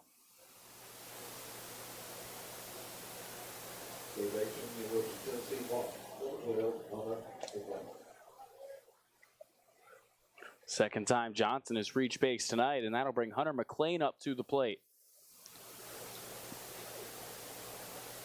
He's been aboard a couple of times tonight, walked his first at bat and reached on a fielder's choice.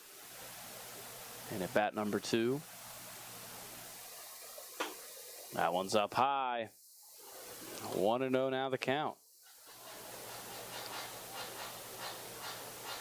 3 walks tonight issued by Steamers pitching. Remember, they had 11 when they played Tarboro just over a week ago, including walking in the game-winning run with the bases loaded in the 10th. That one's up high for a ball, 2-0.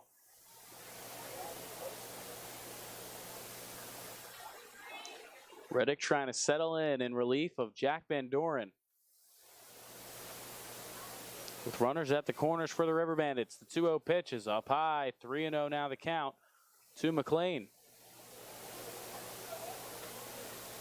McLean has one of the 3 River Bandits walks tonight. Over at third base defensively for Tarboro. It's Gage Riddick just trying to find the zone. The 3-0 pitch is across for a called strike, 3-1. McLean didn't show too much interest in whatever that pitch was going to be. Not that you can blame him. Riddick trying to work back into it. 3-1 the count, runners at the corners. Runners off from first. The pitch is popped up. Shallow center field. Paulson coming in. He's under it, and he'll make the catch.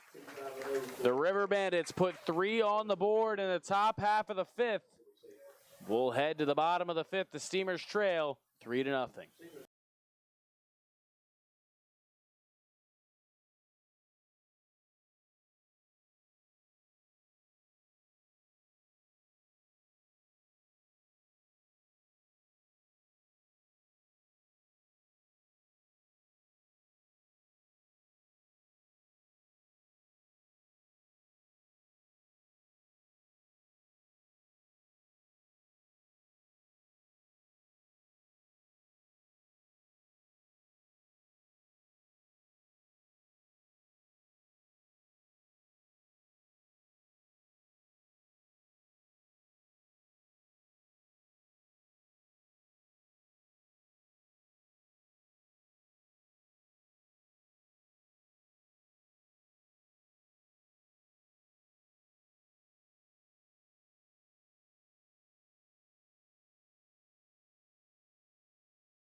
Venture Tours is excited to announce the return of their Atlantic City Casino Day trips. You don't have to break your piggy bank to visit Atlantic City for the day.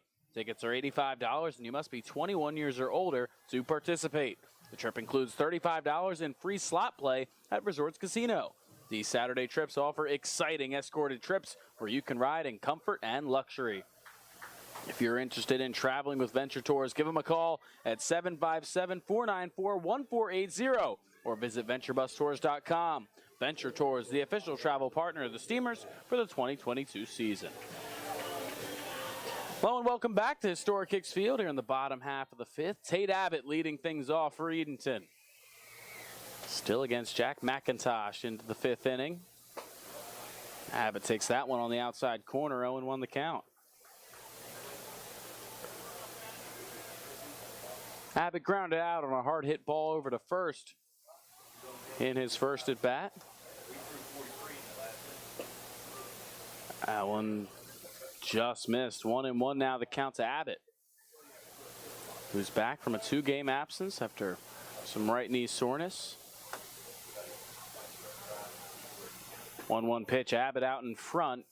Count moves to 1-2.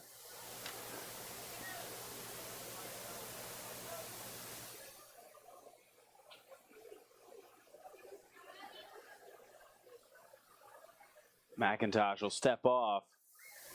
Now we'll have a meeting out at the mound as Chase Heath will jog out there. Steamers have only mustered up 2 hits against Jack McIntosh. One from Hunter Cole and a double from Tanner Thatch. And McIntosh right now winning the battle of the Jacks as Jack Van Doren started this game on the mound for the Steamers. He went 4+. One of his runners that he left on base for Gage Riddick came around to score, so Van Doren allowed 3 hits, 1 run in those 4 innings. McIntosh trying to work through the 5th here. McIntosh went 2 1/3 in his only appearance otherwise this summer, allowed 3 runs on 6 hits. Certainly the best performance between the two here tonight is that one's outside on Abbott. Count evens up at 2-2.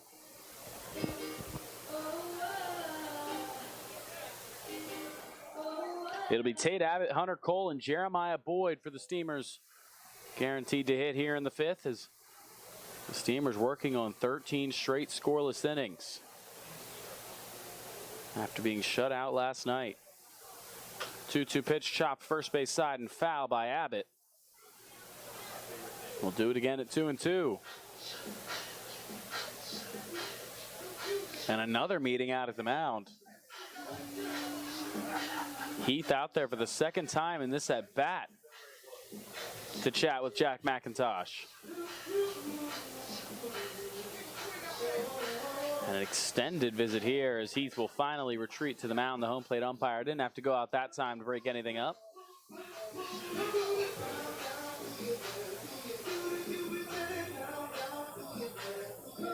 Abbott will dig back in and a 2-2 count leading off here in the 5th.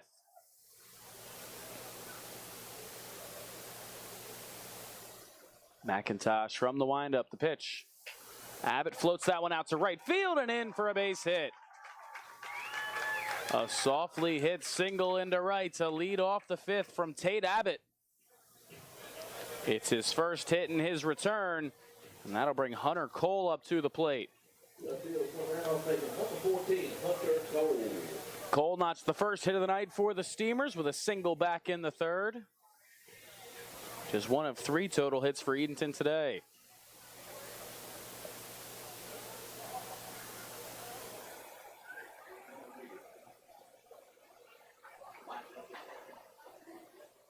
Can the Steamers take advantage of a base runner? First pitch to Cole is popped up shallow center field. Moving in is Moses. He couldn't find it in the lights, and he darts over to his right to make the catch. Maybe trying to catch Abbott off guard, who's back into first. Not sure if Moses lost it in the lights or if it was a deke to get Abbott off a bit closer towards second. He makes the catch and immediately launches towards first. The first out of the inning here in the 5th, as Jeremiah Boyd will come up to the plate.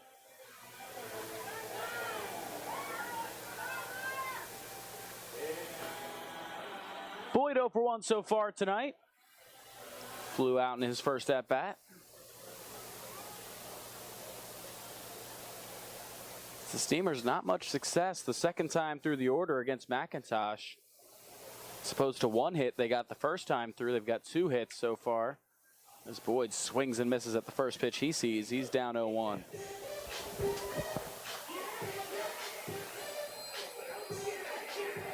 Jeremiah Boyd comes into this one with 18 at-bats this season. This is the 7th game he's hit. He's hitting .333 coming into this one. Second only to Chase Bruno. He'll swing at that one, send it towards the middle, and it's through for a base hit. It went off the glove of a diving Barango It's the second hit of the inning for Edenton. And the Steamers have runners at first and second with one out here in the fifth.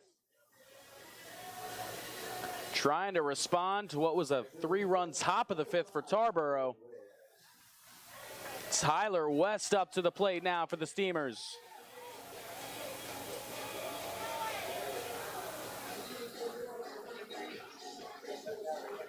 West 0 for 1 tonight. Flew out his first time up. Steamers now 2 of their 4 hits here in the fifth. Pitch to West. He watches that one come across for a ball, 1-0.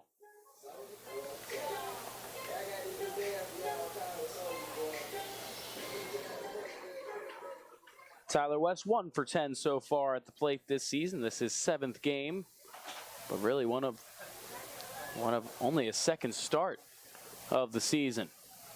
We'll see if getting multiple at-bats in a game could give him some momentum.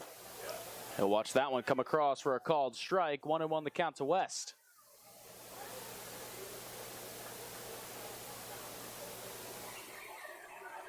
West out in right field tonight, getting the start in place of Jackson Hipp, who had started each game this season.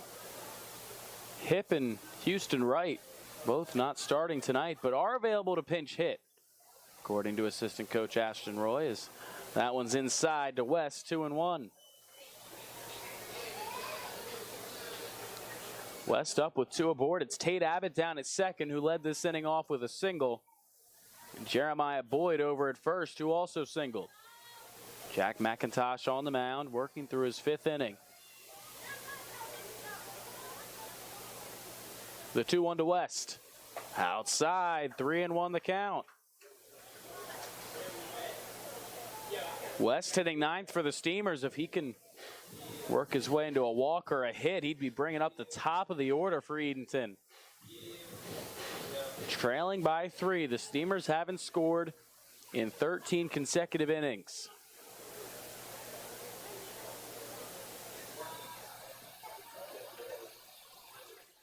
McIntosh stares in from the stretch, and West pops it up.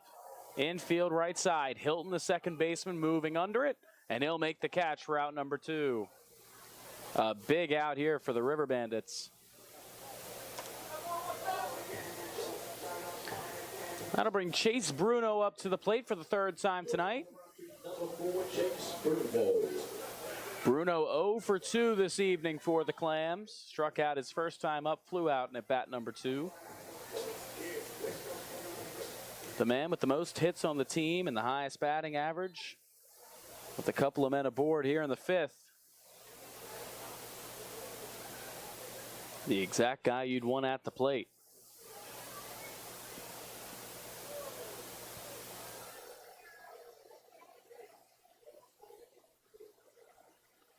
First pitch. Bruno lets it come across for a called strike, 0-1. Bruno, the only Steamer with a hit in all 9 games so far.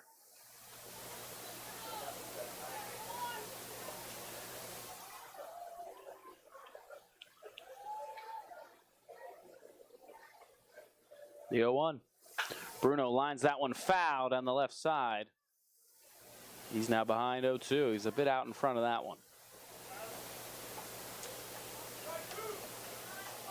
Chase Bruno coming off a night in which he went 3 for 4. Had 3 of the team's 7 hits last night. Leads the team in hits, runs batted in, batting average, slugging percentage. He's done a bit of everything at the top of this order in every single game. He's behind a McIntosh 0-2, and now he'll call time. This McIntosh took a while with his stare. Tate Abbott at second, Jeremiah Boyd at first. Both singled in the inning. The Steamers trying to respond after a 3-run top of the 5th for the River Bandits. McIntosh set. A peek back to second. Here's the pitch. Bruno out in front, swing and a miss, strike 3. Second strikeout of the night for Chase Bruno, and that'll wrap up the 5th. We'll head to the 6th. It's Tarboro 3, Edenton nothing.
Hello and welcome back to this broadcast of Edenton Steamers baseball on the Edenton Steamers YouTube channel. The Steamers trailing the River Bandits 3-0 as we begin the top half of the 6th here at historic Hicks Field. Thank you so much for joining us tonight. The Steamers coming off a 4-0 loss last night against the Norfolk Redbirds. The River Bandits coming off a 15-3 win for the Fuquay-Varino Twins. Zeke Hilton will lead things off for the River Bandits, and he takes the first pitch for a called strike. 0-1 the count. Gage Riddick out for his second inning of work, came in relief of Jack Van Doren. Riddick gave up a pair of hits and a pair of runs back in the 5th. The 0-1 just misses, count evens up 1-1. A pair of runs Riddick allowed in the 5th was a part of a 3-run 5th inning for Tarboro. The 1-1 floats in there for a called strike, 1-2 the count. Riddick's been one of the reliable guys out of the pen this season for the Steamers. The 1-2 pitch is a bit low, 2-2 the count. Riddick one of 2 clams so far with a pair of saves to his name. Cole Bates the other. They each have 2 of the 4 saves. They each are the only 2 with a save. The 2-2 is blasted foul on the first base side. We'll do it again at 2-2. Hilton's 0 for 2 so far tonight.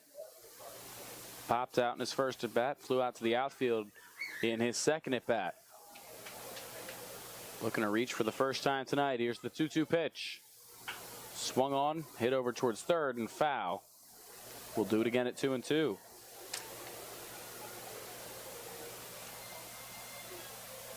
Hilton out of Coppin State University wasn't with the River Bandits the first time these 2 teams matched up just over a week ago.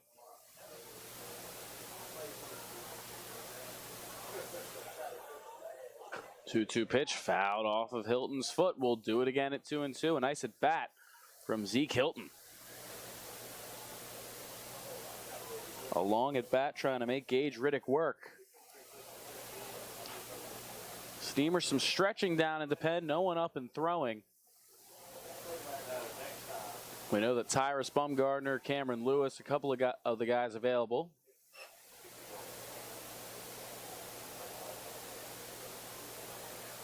Two-two pitch, fouled off again. We'll do it again. Bumgardner and Lewis available, but also a newcomer, Gavin Mangus, is available for tonight if he were to get the call from Ashton Roy or Delton Stallings.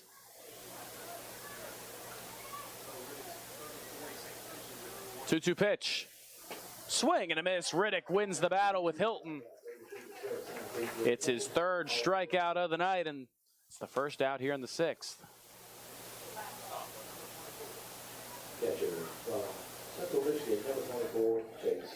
How to bring Chase Heath up to the plate. He singled to lead off that 3-run fifth inning for Tarboro. He's 1 for 2 tonight.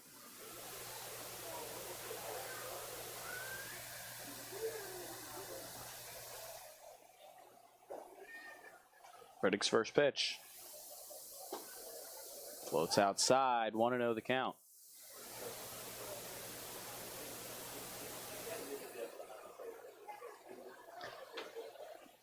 He singled, eventually came around to score the opening run for Tarboro. He'll swing at the second pitch he sees and line it on a couple of hops into left field. And the River Bandits have a man aboard with a 1 out here in the sixth. The second hit of the night for Heath.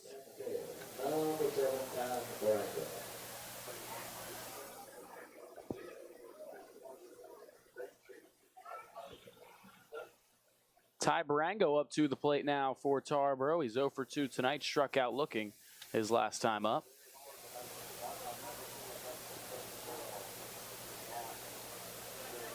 Chase Heath, when he singled his last time up, he eventually stole second. We'll see if he has similar ideas. I pitch a bit outside, 1-0 the count.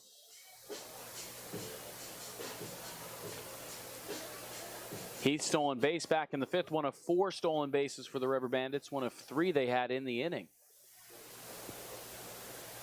Barango's ahead in the count, 1-0. He'll take that one in the dirt. Boyd keeps it in front of him. Runners off and going for second. It's thrown high. It's another swipe bag for Chase Heath.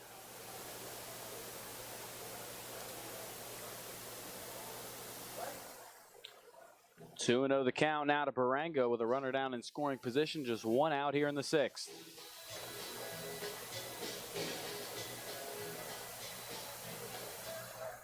Steamers and Gage Riddick just trying to keep the deficit at only 3.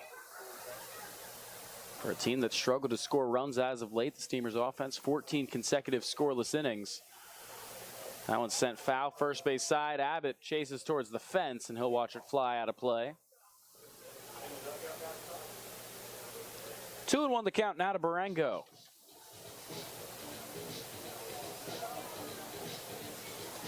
Trying to build on an impressive last game. He reached base 3 times, a pair of hits and a walk. Knocked in a couple of runs against the Twins.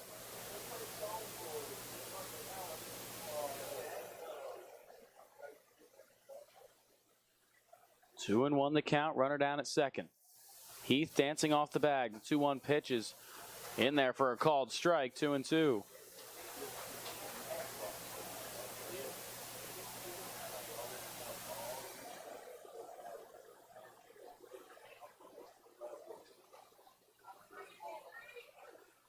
Riddick a long stare into Barango. The 2-2 pitch. Swung on, grounded over towards third, diving, and it drives into left field for a base hit. Cole comes up with it. Heath will hold it third. The second straight hit for Tarboro, and now there's runners at the corners, just 1 out here in the sixth.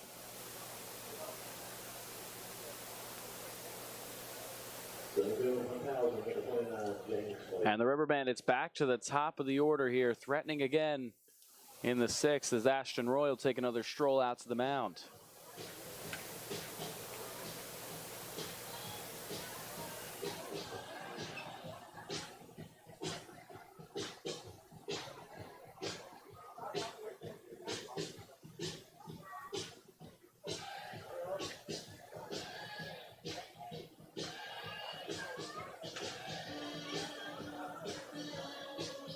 Strolling in from the pen was Tyrus Bumgardner, who now retreats back across the infield. Not sure if the Steamers were quite ready for the change.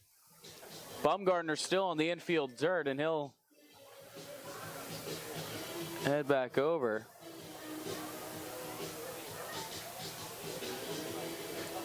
Or it actually looked like Gavin Mangus coming from the pen. A long meeting, and now Ashton Roy, as he's done in his few mound visits over the last couple of games, takes a couple of breaks, a long conversation, and now he'll bring him into the game, as that'll do it for Gage Riddick. And that's the second pitching change of the night for the Steamers. We'll take a short break. It's 3-0 Tarboro here in the 6th.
Hello and welcome back to Historic Hicks Field. We have another pitching change for the Steamers.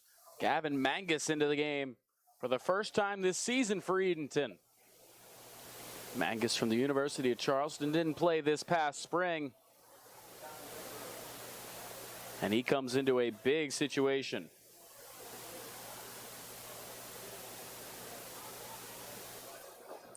Runners at the corners, one out here in the 6th. The River Bandits trying to build on what's already a 3-0 lead. First pitch is swung on and fouled away by Moses. Counts 0-1. Moses 1 for 3 so far today. Knocked in a run with a single back in the 5th for the opening run of the night for Tarboro. He's looking to keep the line moving here in the 6th. An inning that already featured a couple of hits.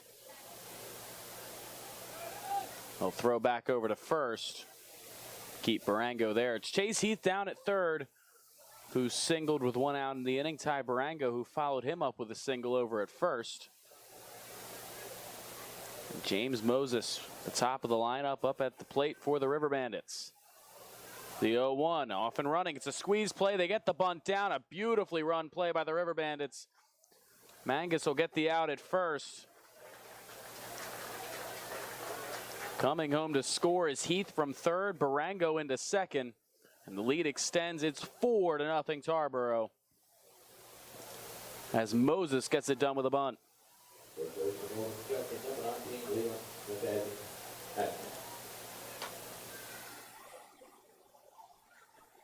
That'll bring McFadden Ackman up to the plate now. With 2 outs in the 6th, the Steamers trailing 4-0 for the second consecutive night.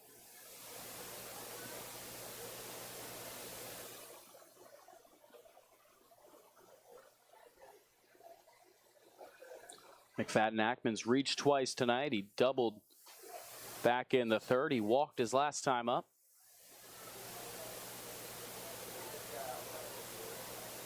With Barango down at second. Pitch from Mangus. Misses for a ball, 1-0.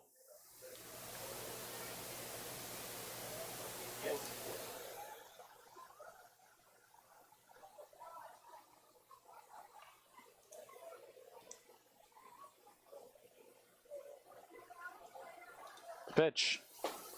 Inside, 2-0 the count to McFadden-Ackman. As mentioned, he's reached twice tonight. He's had success against the Steamers from their last matchup. Had a pair of hits back in Tarboro when these teams faced off just over a week ago. He's ahead in this count 2-0 against Mangus.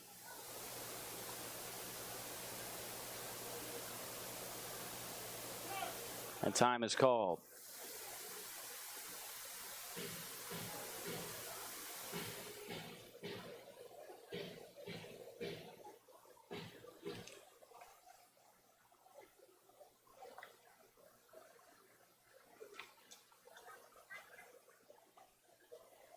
Mangus, the third reliever into the game for the Steamers. Came in relief of Gage Riddick in this inning, and he sends one across for a called strike to move the count to 2-1.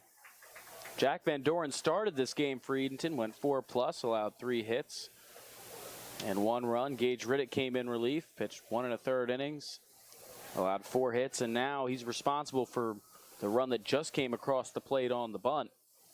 So he's given up 3. He's responsible for the runner out at second, and Gavin Mangus into the game, trying to keep the deficit at just 4. Runners off and going. That one's fouled first base side, and it'll travel out of play. 2-2 the count as Barango was taken off for third.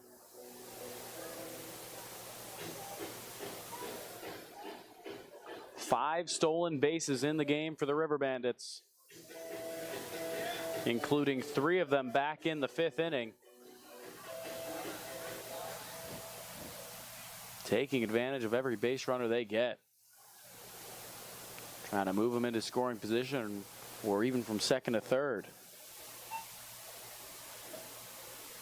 2-2 the count. Mangus 1 strike away from working the Steamers out of this inning. The 2-2. Swung on, chop third base side, foul. We'll do it again at 2-2. The River Bandits come into this one as hot as any team in the PCL at 6-1 overall, 2-1 in league play. The Steamers at 6-3, 3-3 in league play.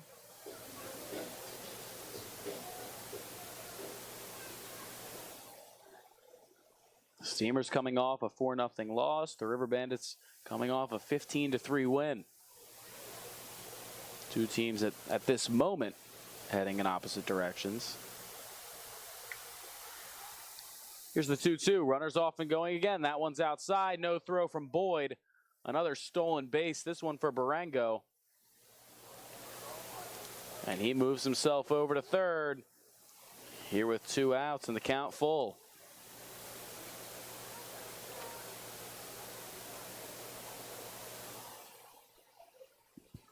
Another run just 90 feet away for the River Bandits. McFadden-Ackman stepping into the box. He's knocked in 5 runs already this season. Mangus has his sign. 3-2 pitch. Outside, ball 4. A long at bat from McFadden-Ackman results in his 2nd walk of the night, the 3rd time he's reached base. And that'll bring Tyler Dunn up to the plate.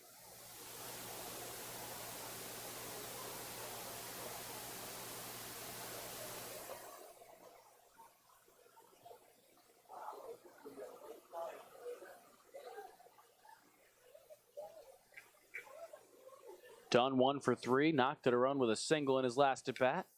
And he'll swing and send that one high down the right field line. West gives chase, and he's going to make the running catch.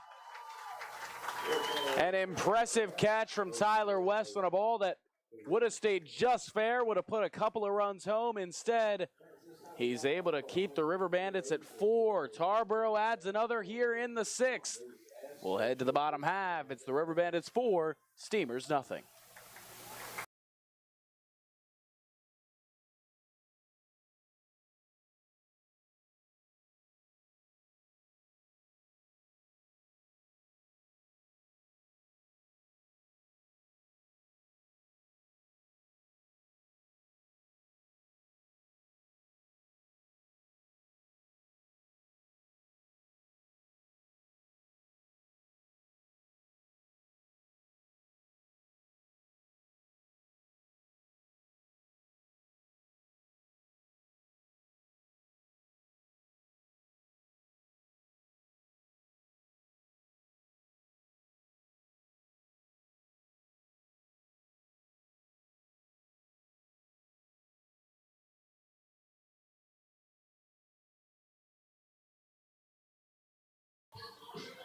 The Edenton Steamers are the greatest show in town. How can we make that any better? Throw in some fireworks. We have 2 fireworks shows scheduled for the remainder of the summer. You can catch these shows on Saturday, July 2nd and Saturday, July 30th.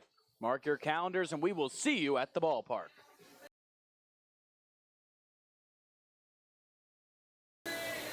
Welcome back to Historic Hicks Field as the Steamers still in search of some offense as Bryce Stevens will lead things off for Edenton. After the Clams stranded a pair of base runners back in the 5th. 14 consecutive innings without a run. Jack McIntosh back out on the mound for Tarboro. And Stevens watches the first pitch from him. And in the dirt, 1-0 the count to Stevens. Stevens 0 for 2 so far tonight. Grounded out his last time up.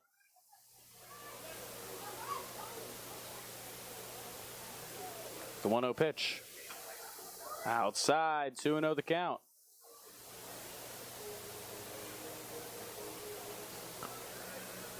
The Steamers 4 hits tonight.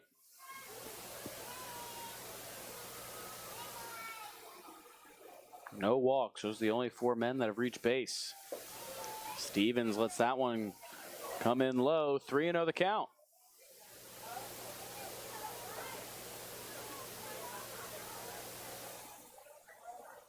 McIntosh in his first start of the summer for the River Bandits. The 3-0 pitch. Down low, ball 4. Bryce Stevens works a 4-pitch walk. And for the 3rd time tonight, the Steamers have the leadoff man aboard.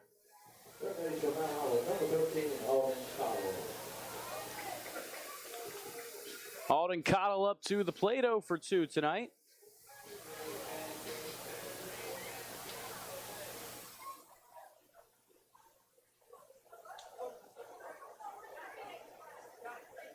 Bryce Stevens with a couple of strides off first. First pitch to Cottle. Taken on the outside half. 0-1 the count. Last game Cottle played, he went 1 for 4 with a double. That was last night when he played second and third base for the Steamers. Transitioning from second to third after a couple of pitching changes.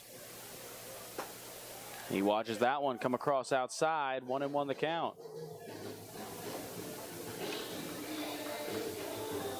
Cottle hitting .240 this season. 2 of his 6 hits have been for extra bases.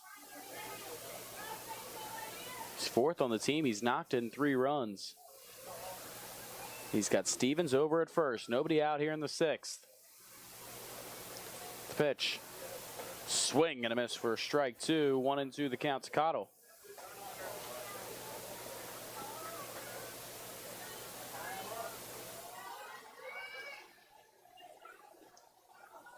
After Cottle beats Tanner Thatch and Nate Paulson, the 2 waiting in the wings for the Steamers as they try and put anything together.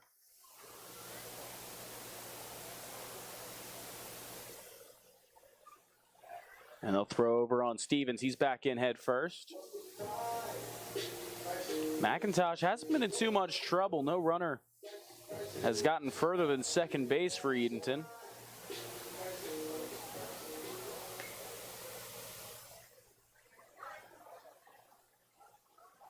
We'll see if Alden Cottle can change that. He's behind the count 1-2.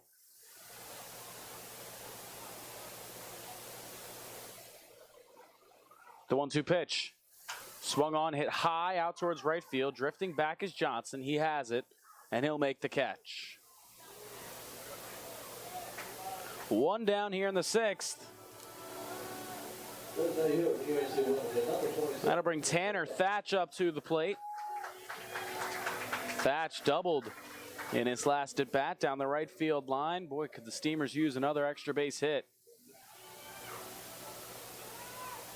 With one out in the 6th, it's Bryce Stevens over at first, who led off the inning with a walk.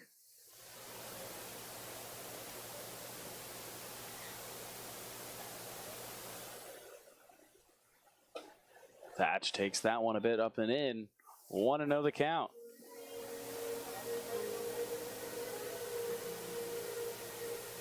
Thatch has doubled today, marked his 4th hit of the summer with the Steamers, his first for extra bases.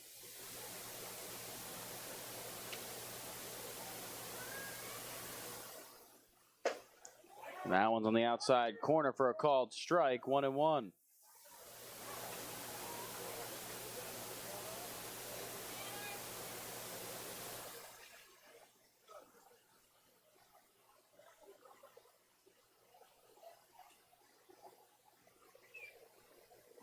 Count even at 1-1 to Thatch. Stevens over at first. The pitch. Thatch waits on it, tries to float it back towards the middle. Running and unable to make the catch is Barango. Barango ran out from short to try and make a leaping catch in shallow center. It floats in, and for the second straight inning, the Steamers have 2 runners aboard. It's the second hit of the night for Tanner Thatch. And a big opportunity here for the Steamers. And we'll have a meeting at the mound, and that's going to do it for Jack McIntosh, who pitched a wonderful game. He pitches into the 6th, allowing no runs. Gave up 5 hits. He's responsible for the runners at first and second. The River Bandits on their first pitching change of the night. We'll be right back.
Every year, the Steamers are proud to have the opportunity to raise money for the Jim Catfish Hunter ALS Foundation. On Saturday, July 16th, the Steamers will wear special team jerseys that'll be auctioned off during the game. Proceeds will go towards the fight to strike out ALS. Catfish Hunter is a Major League Baseball Hall of Fame pitcher that lived just a short distance from historic Hicks Field and was even a host family for the Steamers organization in its inaugural year. Unfortunately, he lost his battle with ALS over 20 years ago. The Steamers will continue to carry on his legacy and do their part to strike out ALS. We thank you for your support of a great cause.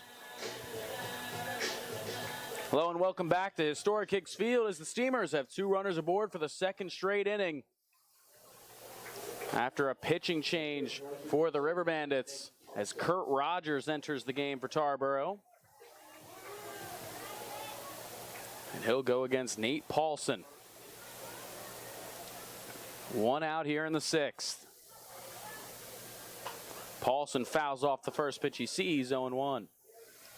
Once again, the Steamers, after getting shut out last night, haven't scored in a couple of games. One of their best opportunities here against the first man in relief, Kurt Rogers, at Orlando University.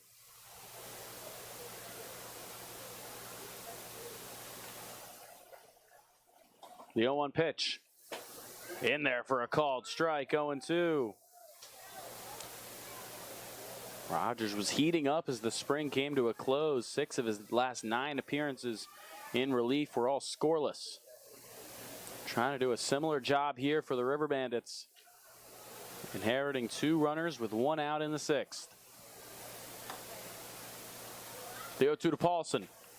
Up high, Paulson takes 1-2 the count.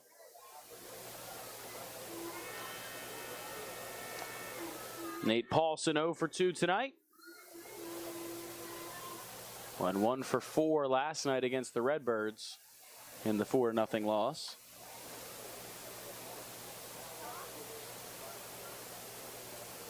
Here comes the 1-2. Outside, 2-2. Nice job by Paulson to lay off. He's worked back into this one. For the Steamers, it's Bryce Stevens down at second, who led the inning off with a walk, and Tanner Thatch over at first, who singled. Nate Paulson trying to do his part to keep the line moving against Kurt Rogers. The 2-2. Down low, 3-2 the count. Rogers got ahead 0-2 and 3 straight balls. A big chance here for Nate Paulson.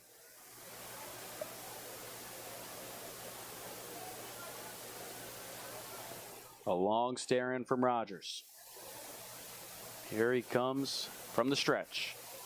Swung on, broken bat, back to Rogers. He'll throw to second for 1. Throw over to first, not in time. It moves Stevens over to third, and Paulson's into first. And there's 2 outs here in the 6th.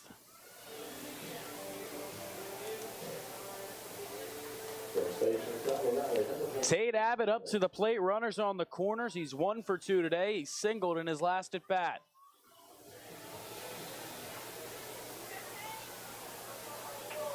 And he's going against Kurt Rogers.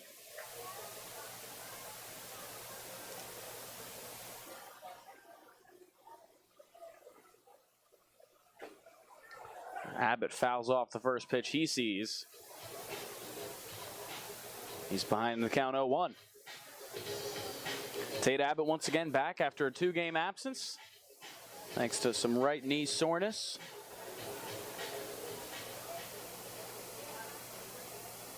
Getting the start over at first today as Tanner Thatch moves into the designated hitter role, giving Houston Wright the night off. The 0-1. Taken for a called strike. 0-2 the count.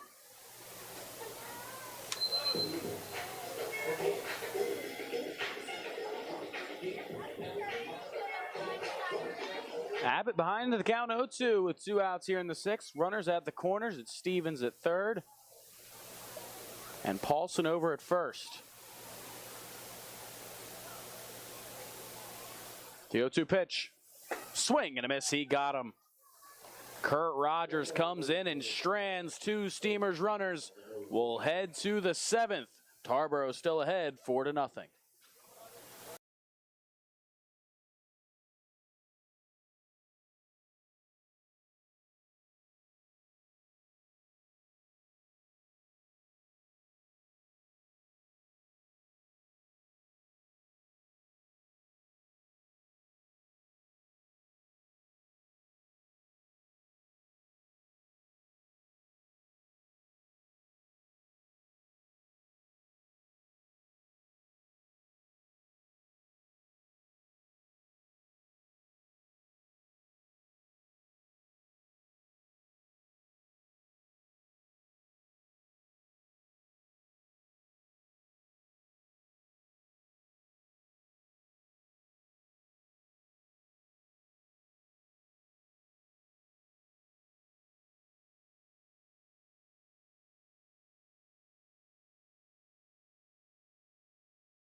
Welcome back to Historic Hicks Field here for the top half of the 7th. This matchup between the Tarboro River Bandits and the Edenton Steamers. Jarrett May will lead things off for the River Bandits here in the 7th. Gavin Mangus back out on the mound for Edenton. The first pitch he throws is outside for a ball, 1-0. Mangus came in relief of Gage Riddick. Back in the 6th, was able to strand a runner for Tarboro as May swings and misses at that one. 1-1 the count.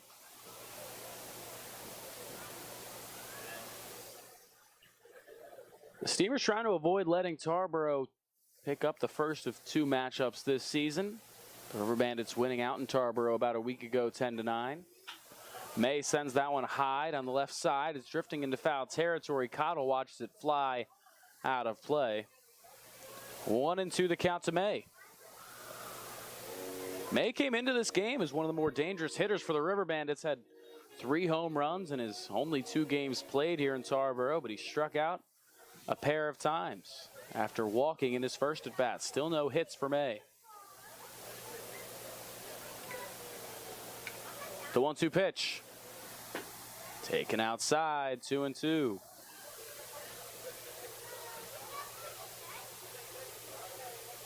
Once again, Gavin Mangus out of the University of Charleston.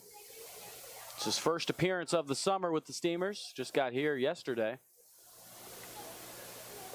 2-2's up high. Count fills up at 3-2.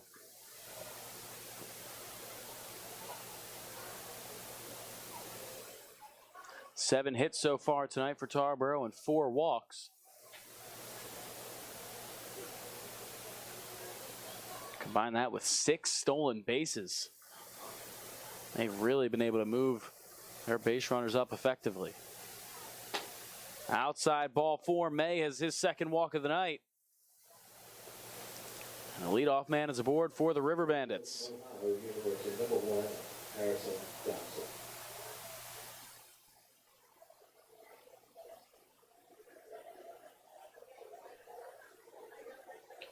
Once again, thank you to everyone watching here on the Edenton Steamers YouTube channel, our largest virtual crowd of the season, up over 110. So thank you to everyone that's joining in. As Mangus will check over at first, back in safely as May. Harrison Johnson up to the plate for Tarboro. He's reached a pair of times, a single and a walk.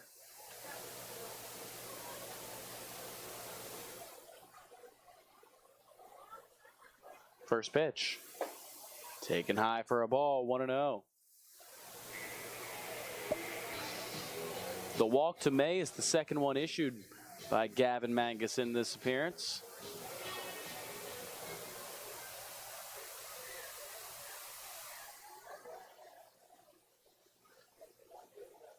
That one's in the dirt. Nice stop by Jeremiah Boyd. May didn't even think about going as he'll walk back to first. Boyd will get a new baseball for Mangus. And it's 2-0 the count now to Johnson.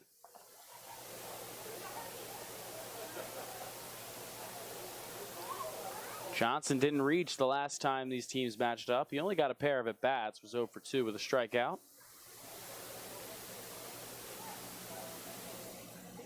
But he's already reached twice today, and he's now heading this count 2-1 as that one grazes the outside corner.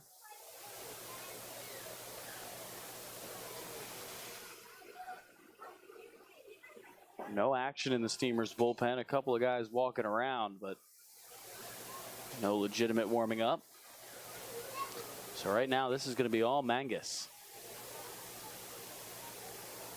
And he'll throw over again on May. That one a closer call. May not really even getting that big of a lead off of first. But a quick move over to first from Mangus.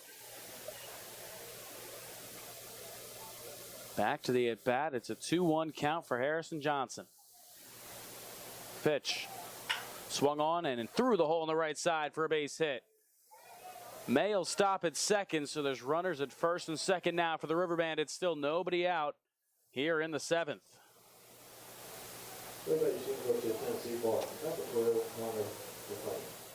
It's the second hit of the night for Johnson, the third time he's reached. And Ashton Roy will come out for another meeting at the mound. We've seen him have some lengthy talks where they'll have a discussion for about 40 seconds and then he'll make the pitching change, trying to buy as much time as he can. And now Roy will signal to the pen. And that'll do it for Mangus, who came in relief, allowed a hit, walked a couple. And his first appearance as a Steamer ends here in the 7th. The third pitching change of the night for Edenton. We'll be right back.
Hello and welcome back to historic Hicks Field here in the top half of the 7th inning. The River Bandits threatening the two runners on, nobody out. It's Jarrett May down at second, who led off the inning with a walk. Harrison Johnson over at first, who singled.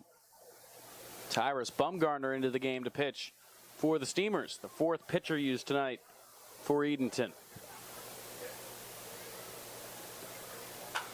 First pitch from Bumgarner popped up. Shallow left field. Bruno moves in, back towards the outfield grass, and he'll make the catch. One pitch, one out for Bumgarner.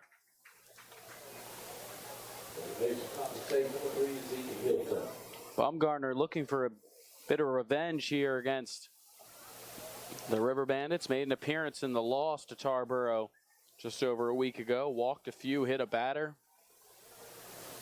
Was eventually removed from the game. Gets a quick first out there.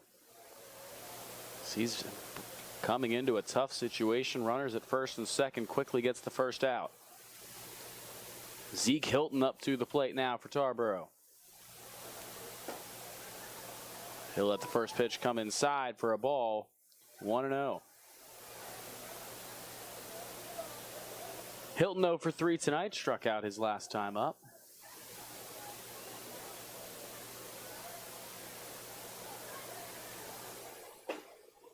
That one's in there for a called strike, 1-1.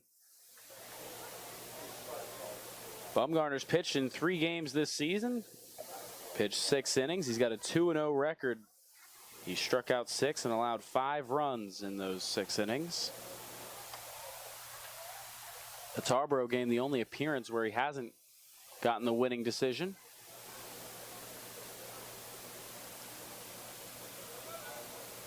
A long stare in from Bumgarner, and he's ready. From the stretch, the 1-1. Taken for a called strike. 1-2 now the count to Hilton.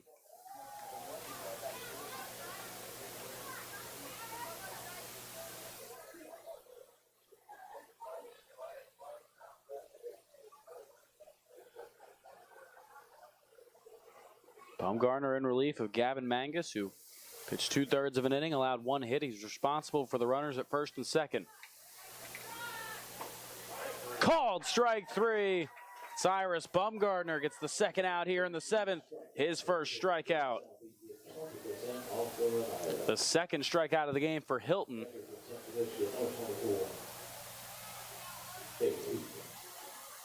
We'll see if Chase Heath has any two-out magic for the River Bandits. Heath's already singled a pair of times tonight. 2 for 3, and he's got runners at first and second, 2 outs. So the River Bandits trying to extend on what's already a 4-run lead.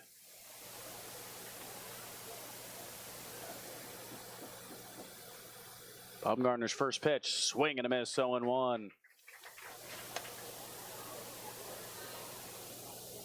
Heath came into tonight hitting .291, had knocked in 4 runs. He'll bump that average up a bit after tonight.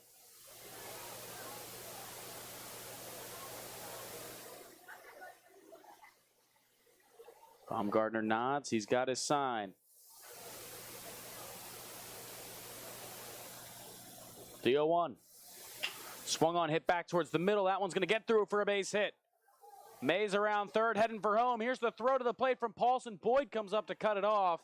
It's an RBI single for Chase Heath, his 3rd hit of the night. And it is a 5-0 Tarboro lead.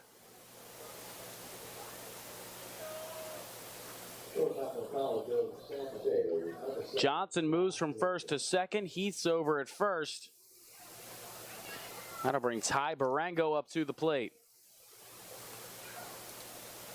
It's the 3rd consecutive inning the River Bandits have put a run on the board.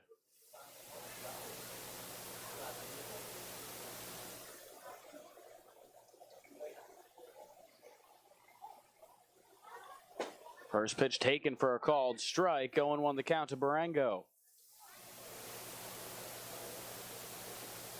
Barango 1 for 3 tonight. He singled in his last at bat.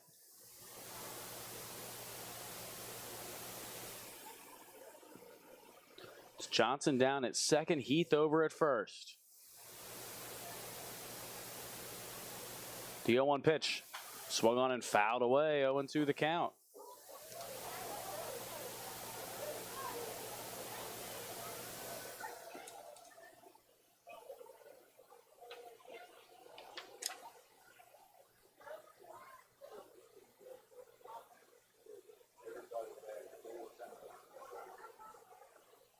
Barango 1 hit tonight, had a hit and a walk the last time these teams played. He's got 2 runners aboard. The pitch popped up, shallow right field. Stevens moves over, he's under it, and he'll make the catch. The River Bandits strand 2, but they get another one home on an RBI single from Chase Heath. We'll head to the bottom of the 7th. It's Tarboro 5, Edenton 0.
Is your kid a fan of the Clam? Why not sign him up for Steamer's Kids Club, presented by Weatherly Insurance. Membership is free for all kids ages 12 and under. They receive 4 free tickets, a club t-shirt, a discount to baseball camp, and an invitation to an exclusive meet and greet event with the players. You can visit EdentonSteamers.com and download a registration form today. Hello and welcome back to historic Hicks Field, where it's been all Tarboro tonight. A 5-0 lead for the River Bandits. Hunter Cole up to the plate for the 3rd time tonight for Edenton. He'll face Kurt Rogers.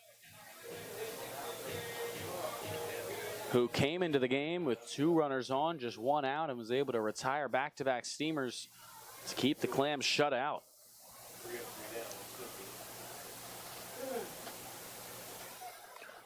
Had a brief conversation with River Bandits broadcaster Carter Hill in between innings. He told me that Rogers is really a high-leverage guy whenever they're in need of a big inning. With runners on, he's the guy they'll bring in relief as Cole swings and misses the first pitch he sees. It's 0-1 the count. Cole 1 for 2 today, singled back in his first at bat.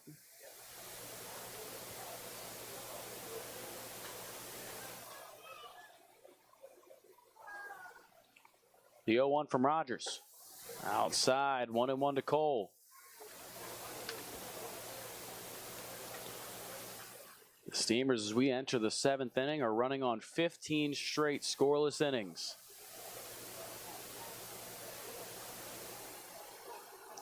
One. Outside, 2-1 the count to Cole. Cole at his biggest game of the season a couple of games ago in Norfolk. Had 3 hits, including a double and a 2-run home run.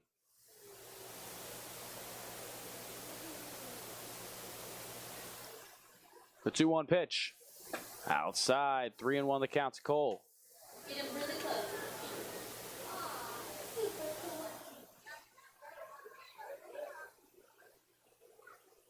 Cole was 0 for 4 last night, but he was named the Steamers Offensive Player of the Week by the PCL today. Went 3 for 8 in league play this week. And he swings and misses at that one to move the count to 3-2. And most of Cole's stats from this week earning him the Player of the Week was at that game in Norfolk with the double, the home run, and the 3 runs batted in. He's got a full count against Kurt Rogers to lead off the 7th. Here's the pitch. Swing and a miss. He got him. First strikeout of the night for Cole. Second strikeout for Kurt Rogers, and there's 1 down here in the 7th.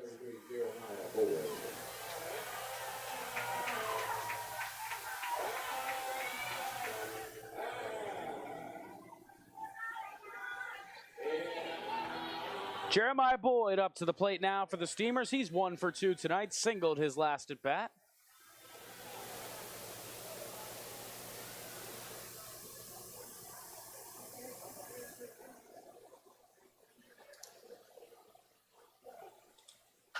Boyd skies that one, foul territory, first base side, moving towards the bullpen. It'll drop out of play, 0-1 the count.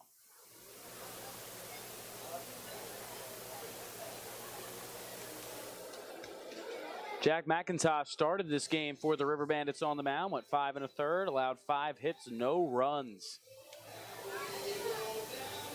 Kurt Rogers came in the game in relief, inherited 2 runners, and was able to leave them stranded for the Steamers.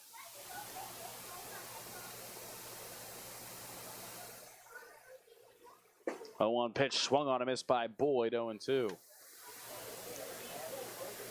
Rogers is a guy that's a bit of a long reliever word guy. If you just need a couple of outs, he can get it. And his only other appearance this season, he came into a game late and got 2 outs to secure the win. But in his spring season, he went over 5 innings a couple of times. So he could be the long reliever. He could be the guy who just needs to get a strikeout as that one drifts off to the backstop, 1-2 the count. So we'll see if the River Bandits look to extend Rogers past this 7th inning, maybe try and get away with using just a couple of pitchers here in Edenton. Steamers on pitcher number 4 tonight. 1-2 the count to Boyd. Pitch. He'll swing and send that one the other way into right field for a base hit. It's collected on a couple of hops by Johnson, and Jeremiah Boyd is in with his 2nd hit of the night.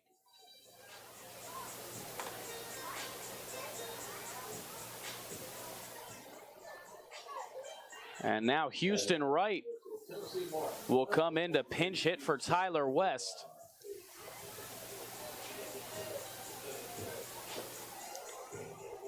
Wright had started every game prior. He had the night off unless it was to pinch hit, and he's out there now batting in the spot of West with a runner over at first. He takes the first pitch for a called strike, 0-1. Wright trying to provide any jolt to this offense after Boyd just punched out the 6th hit of the night for Edenton. They'll throw over on Boyd, who's back in safely. Wasn't too far off the bag, but still a bit of a close play over at first. Wright hitting 194 coming into tonight.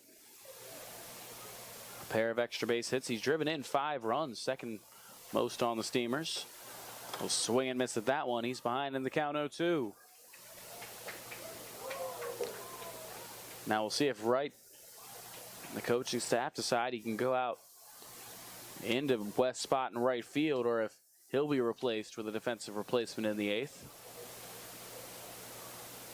Wright yet to play the field this season. 0-2 pitch taken for a called strike 3. Second strikeout of the inning for Rogers. And it's the second out here in the 7th.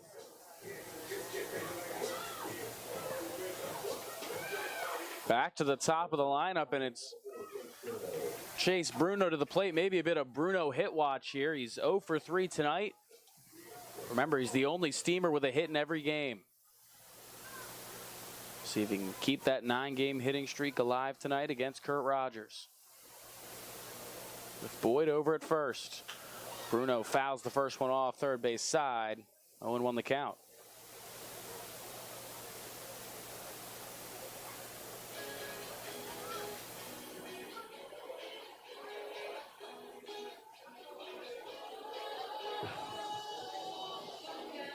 Chase Bruno, a pair of strikeouts tonight, but he came in leading the team at 16 hits and a .410 batting average. Most at bats on the team as well with 39, as he's led off every game. The 0-1 pitch taken for a called strike. 0-2 now to Bruno.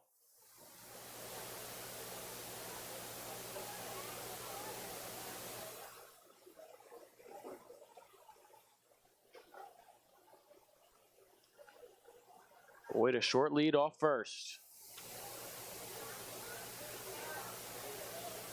The 0-2 to Bruno. Swung on and fouled off the mask of Heath. And we'll do it again at 0-2. Bruno coming off of one of his best nights of the season. He went 3 for 4 last night against the Redbirds. The 2021 All-Star here in Edenton, looking to and doing a good job of making a campaign for 2022.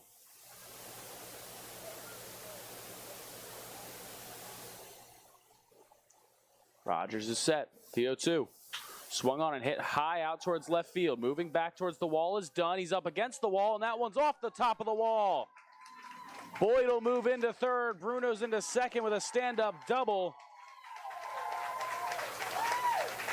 And the Steamers have runners at second and third. Boy, that one was close to getting out of here. It hit on that second level of the wall out in left field. The teal monster out there, and now 2 in scoring position for Bryce Stevens.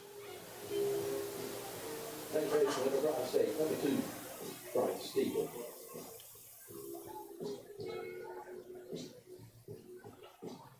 It's Jeremiah Boyd over at third, Chase Bruno at second. 2 outs here in the 7th.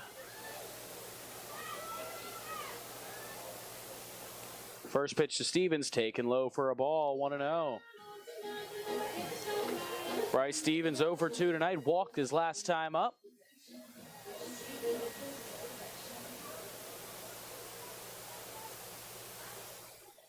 Trying to keep the line moving here against Kurt Rogers. Back up the middle, and it's through for a base hit. Boyd will come home. Bruno's being waved around third. He'll come in to score standing. It's a 2-run single for Bryce Stevens, and there's finally some juice here at historic Hicks Field.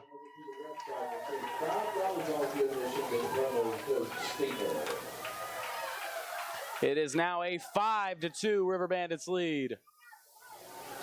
A bit of 2-out hitting from the Steamers brings them within 3.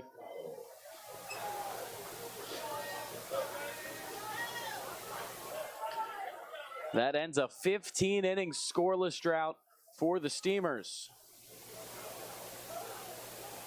Now Alden Cottle will come to the plate. He'll watch the first pitch go outside. 1-0 the count.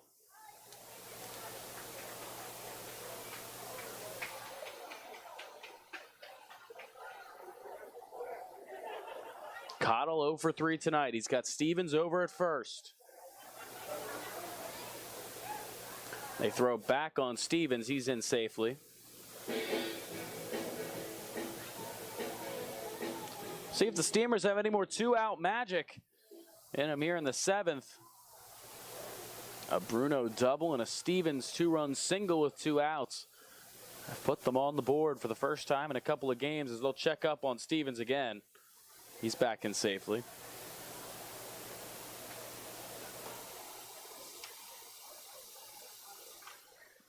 Alden Cottle over at third tonight, hitting .240 coming into this one.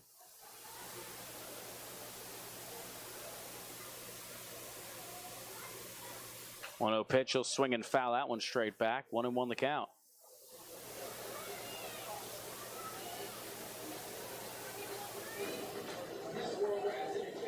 Cottle, a part of the ABCA All-Southeast Region second team for his season at the University of Mount Olive this spring. He hit .344 in 54 games in his spring season. Trying to bring some of that here to Edenton. He's got a 1-1 count against Rogers. He'll swing and miss at that one. 1-2 the count.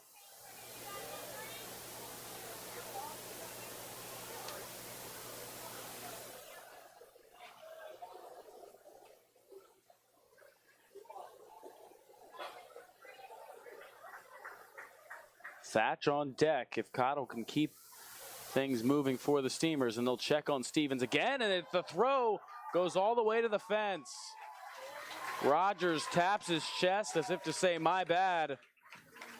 The throw was a bit low, but a lot of checking up on Stevens, and didn't have too big of a lead, and he's able to move into scoring position now for Cottle. Could be a gift if the Steamers can bring another one home, especially if it's just a single from Cottle, where Stevens wouldn't have scored from first. Now he's got an opportunity from second. The 1-2 to Cottle. Swung on, chopped over towards the right side. It's going to be a race to the bag between McFadden, Ackman, and Cottle. And it's won by the Bandits.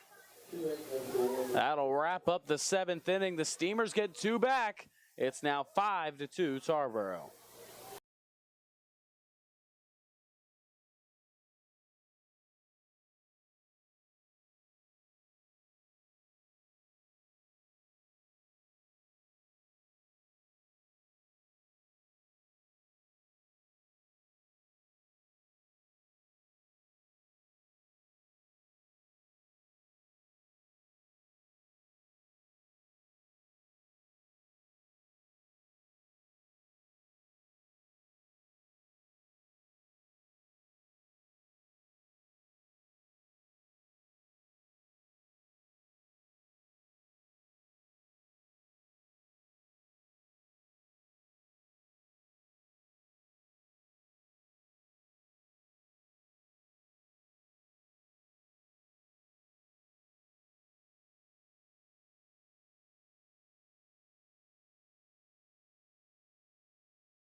The Steamers are proud to announce a newfound partnership with the Boys and Girls Club of the Albemarle. This season will mark our first annual jersey fundraiser for the organization. To coincide with our Chowan County Cantaloupes moniker, we'll be wearing special themed jerseys on all home Tuesdays at historic Hicks Field. At our final home Tuesday on July 19th, we'll be auctioning off the Cantaloupes jerseys. All proceeds will go towards the summer programs that benefit the kids of the Boys and Girls Clubs of the Albemarle. We would like to extend a huge thank you to RC Theater's Albemarle Movies 8 for their sponsorship and support of the Boys and Girls Club. Thank you for your support of this great cause. The Steamers were donning those Cantaloupes jerseys last night. In the first of 4 games, the Steamers will play as the Cantaloupes on home Tuesday nights at historic Hicks Field. The Cantaloupes fell 4-0 last night. The Steamers fell in that same hole tonight. It's worked its way up to 5-2 after Edenton got a couple back in the bottom of the 7th. Another pitching change for the Clams as Cole Bates enters the game for the first time. The 5th pitcher used by Delton Stallings and Ashton Roy. Cole Bates has pitched in 4 games this season, and he's been nearly untouchable. He's pitched 5 2/3 innings. He struck out 14. He's allowed no runs, 1 walk, and 1 hit. He's been about as guaranteed of a shutdown inning as it gets, and maybe the Steamers feeling like with the 2 they got back in the 7th, they got to play to get back into this one. A 3-run game.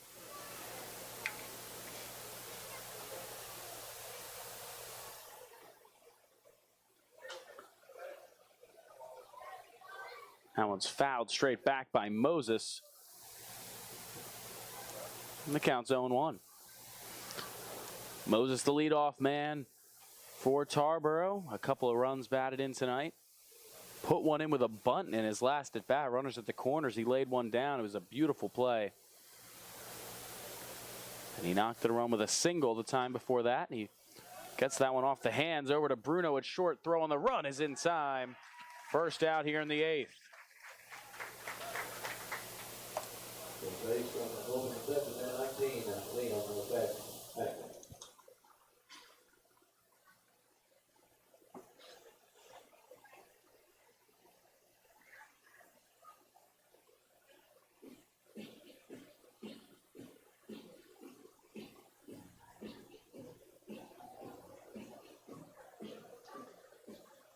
One down here in the 8th. That'll bring Liam McFadden-Ackman up to the plate.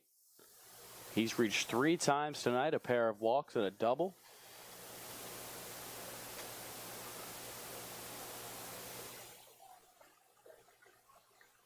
Bates' first pitch is in there for a called strike, 0-1. Bates made his last appearance in Norfolk when the Steamers took on the Redbirds. He came into the bases loaded with 1 out in the 9th. The Steamers ahead by 4. He was able to work out of the jam and strike out the final 2 hitters he faced to preserve the win and earn his 2nd save of the year. The 0-1 is swung on and missed. 0-2 the count to McFadden-Ackman. Bates' performance so far this week good enough to earn Steamers Pitcher of the Week from the PCL.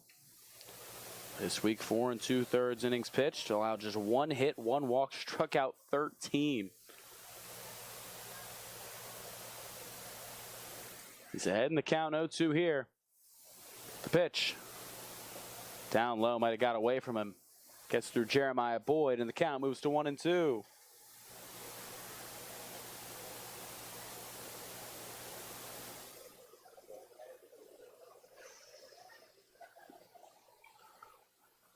It's been a long night here at historic Hicks Field as we approach the 3-hour mark, just about 10 o'clock. After we had a game last night that started at 7:15 and wrapped up in just about 2 hours. A game that started 15 minutes later than expected. 1-2 the count to McFadden-Ackman. 1 out here in the 8th. Bates is ready. Swing and a miss. He got him.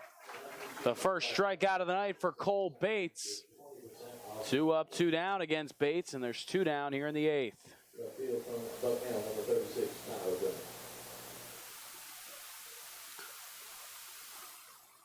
Got to bring Tyler Dunn up to the plate. 1 for 4 tonight.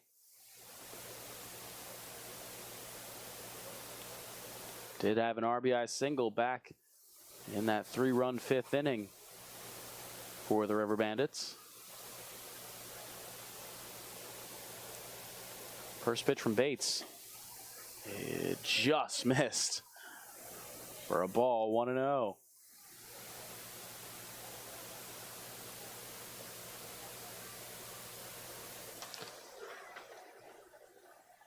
Seven strikeouts for Steamers pitching. They've gone 4 consecutive games with at least double-digit strikeouts. 1-0 pitch, misses for a ball, 2-0 the count. Steamers pitching has tallied up 46 strikeouts in their last 4 games.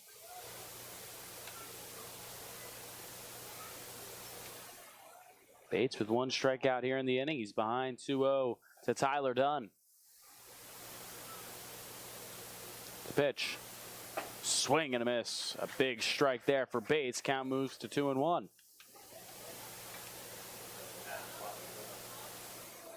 Dunn, I mentioned he has 1 hit tonight. The last time these two teams played, he had a pair of hits and knocked in a run as well. And he also walked twice.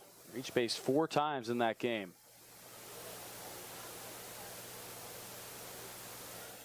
The 2-1 pitch. Swung on, floated out towards left center field, over the head of Bruno, and it one-hops its way to Hunter Cole, and it's a 2-out single for Tyler Dunn, his 2nd hit of the night.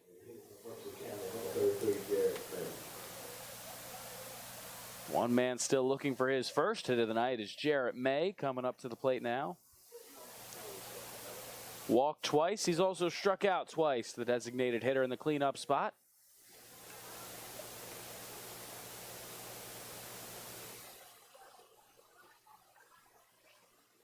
He's got Tyler Dunn over at first. He stole a bag after his last single. We'll see if he's off and running again. First pitch is swung on and missed by May. 0-1 the count.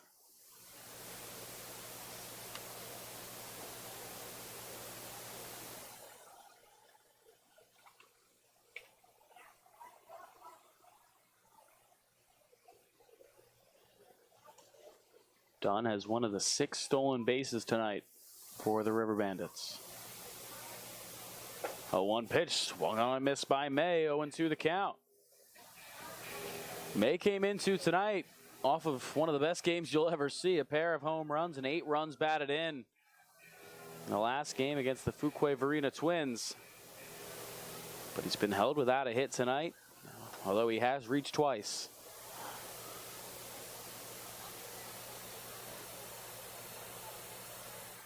The 0-2 from Bates. Up high, 1-2.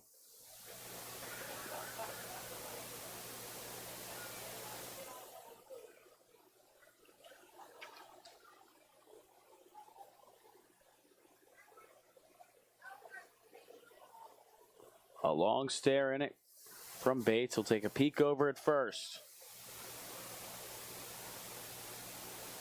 The 1-2 pitch. Down low, nice stop by Boyd to keep Dunn over at first. The count moves to 2-2. Bates has been one of the more relied upon relievers in this bullpen. Has come into some big situations and has gotten out of all of them so far. Played for head coach Justin Hill at Currituck County High School. Maybe that's where a lot of this trust was built, even with Coach Hill not here today.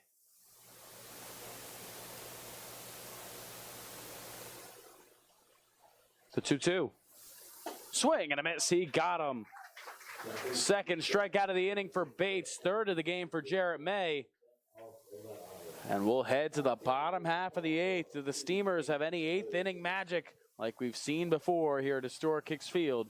It's the River Bandits 5 and the Steamers 2.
Hello and welcome back to Historic Kicks Field for this broadcast of Edenton Steamers baseball. We're in the bottom of the 8th inning. Thank you so much for joining us on the Edenton Steamers YouTube channel. Most viewers we've had consistently all season. We've been up over 100 all night. Thank you to those that have stuck around and watched as the Steamers try and come back from a 5-0 hole against the River Bandits. They got back 2 in the bottom of the 7th. Tanner Thatch up to the plate now, and he'll let the first pitch from Rogers go outside for a ball 1-0. Thatch 2 for 3 tonight. He's reached in his last 2 at bats, singled in his last one. It's been his best night at the plate so far as a Steamer. 1-0 pitch outside for a ball. 2-0 the count to Thatch.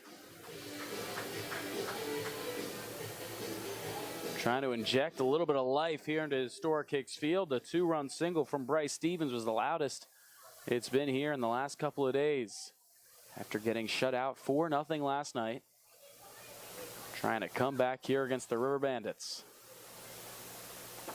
That pitch in there for a called strike. 2-1 to Thatch. Thatch in the designated hitter spot tonight for Houston Wright, who had gotten the night off from designated hitting, but he came in to hit in Tyler West's spot back in the last inning. As that one's outside. 3-1 to Thatch. It's all about piling base runners on against Kurt Rogers. Gave up a pair of 2-out hits back in the 7th. That allowed the Steamers to get on the board. Only the second pitcher used tonight. That is outside, ball 4, a leadoff walk for Tanner Thatch. It's the 3rd time he's reached tonight.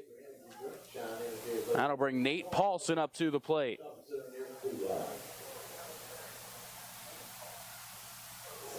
Some movement down in the River Bandits bullpen, some throwing going on.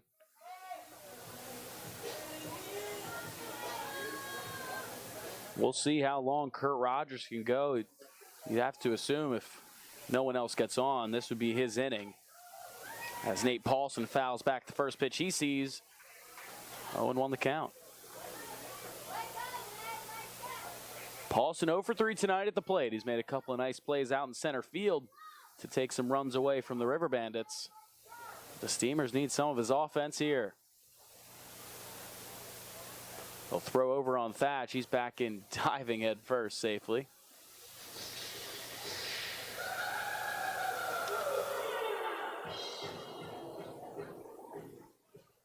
Paulson had a hit last night. Still looking for hit number 1 here tonight.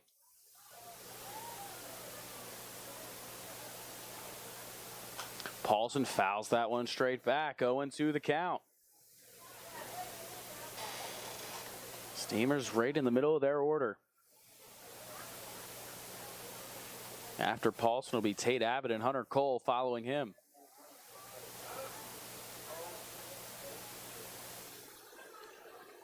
A leadoff walk from Tanner Thatch. We'll see if Paulson can keep the line moving. The 0-2 pitch. Up high, 1-2. Everybody clap your hands. Kurt Rogers in relief of Jack McIntosh, who went the first 5 1/3 of this game. He's allowed 3 hits and a couple of runs in relief. Here's the 1-2. Fouled straight back by Paulson. He stays alive. We'll do it again at 1-2.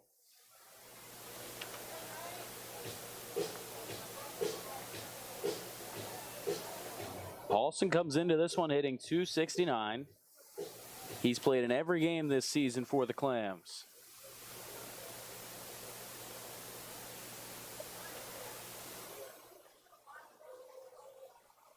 A long stare in from Rogers, and he'll just step off.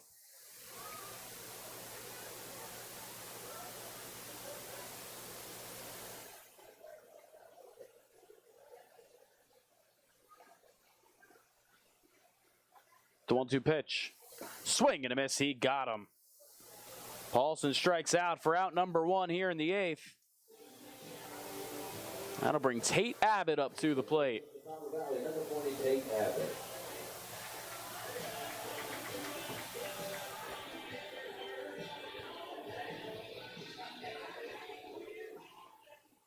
Abbott's 1 for 3 tonight. He struck out his last time up, returning from a 2-game absence from right knee soreness. They'll throw over again on Thatch at first. He's back in safely.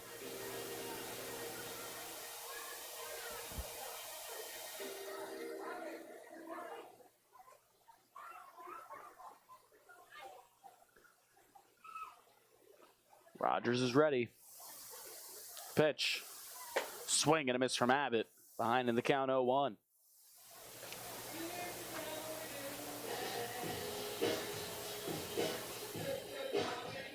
Abbott hitches 163 in 24 games at Catawba Valley Community College this spring. As mentioned before, not a ton of at-bats, but he certainly got a healthy chunk of them here in Edenton. Over 20 at-bats through the first 7 games he played. He leaves that one out of the zone. 1-1 the count.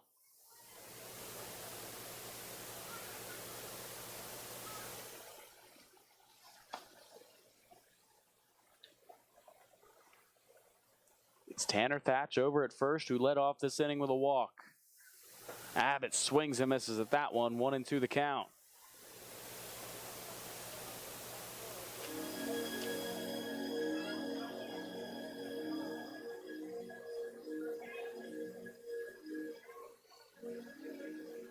Abbott 7 hits this season, hitting just above 300.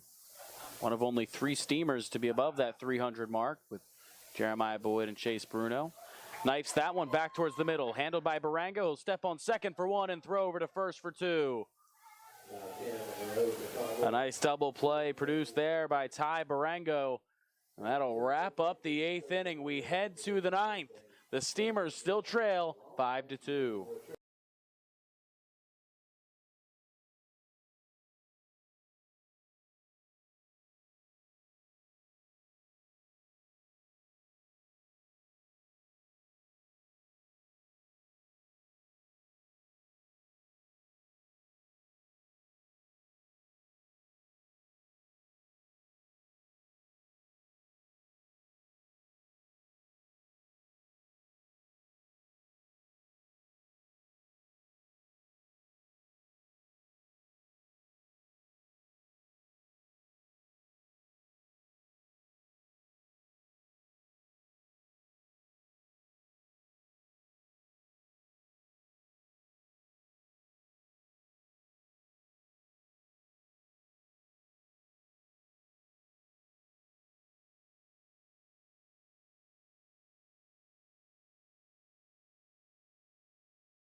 Hello and welcome back to historic Hicks Field for the top half of the 9th inning between the Tarboro River Bandits and the Edenton Steamers. It's a 5-2 River Bandits lead. And Harrison Johnson will lead things off for Tarboro. He's reached 3 times tonight. A pair of hits and a walk for Johnson.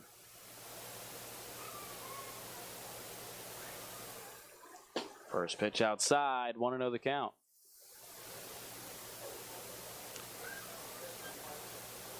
Steamers trying to avoid dropping back-to-back games at home following their second 3-game winning streak of the season. Start out 6-2. A loss last night brought them to 6-3.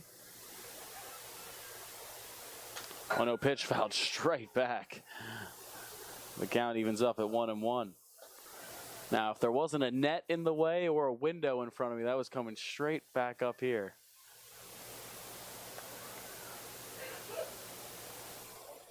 One and one the count now to Johnson. Steamers looking to also avoid falling to 3-3 at home and under 500 in Premier Collegiate League play. 1-1 pitch is down low, and it got Jeremiah Boyd on the way in.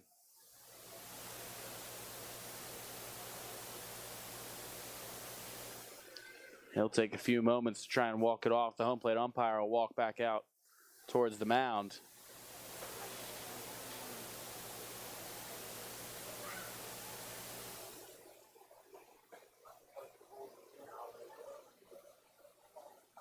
Might have got Boyd a bit low there.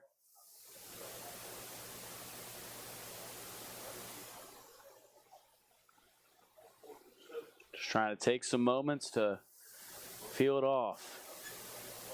In a game that's already up over 3 hours tonight. Thank you to those that have stuck with us throughout. Here in the second matchup of the season between the River Bandits and the Steamers. The first matchup was a 10-9 win for Tarboro just over a week ago in Tarboro. A game that the Steamers led 9-2 before 8 unanswered runs, including a walk-off walk in the 10th. Steamers wanted to exact some revenge tonight back at their home field. But it's been Tarboro that's led ever since the 5th. The 2-1. Swung and fouled back, 2-2 the count.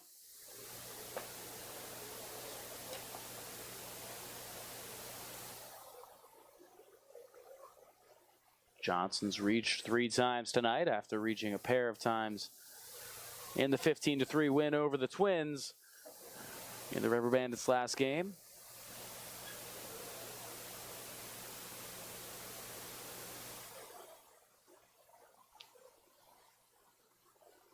Here's the 2-2 pitch. Outside, 3-2 the count.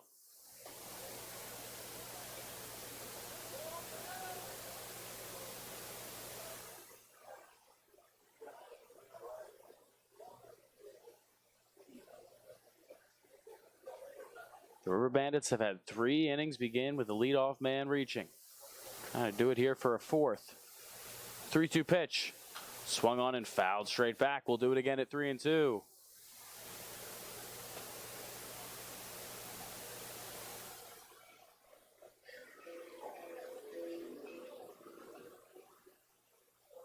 Ten hits tonight for the River Bandits. They've put up runs in the 5th, 6th, and 7th.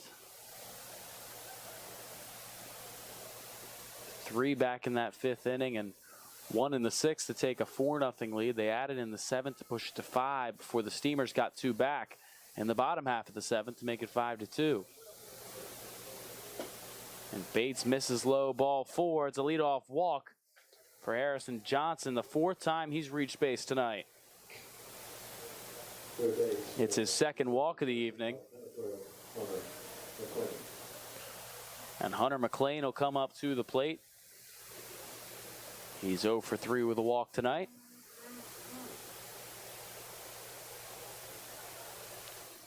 Cole Bates and the Steamers. It's pitcher number 5 into the game.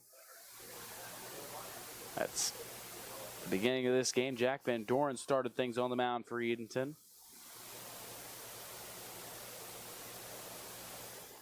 That pitch is taken for a called strike. 0-1 the count. This game started off as a battle between the Jacks. Jack McIntosh, the starting pitcher for the River Bandits, and Jack Van Doren, the starter for the Steamers. Van Doren went 4 innings, allowed just 1 run on 3 hits. McIntosh went 5 1/3, allowed no runs on 5 hits. It was a good battle between the Jacks. That one is lined into left field. It'll drop for a base hit in front of Hunter Cole. He'll field it on a hop. And the River Bandits have runners at first and second. Nobody out here in the ninth.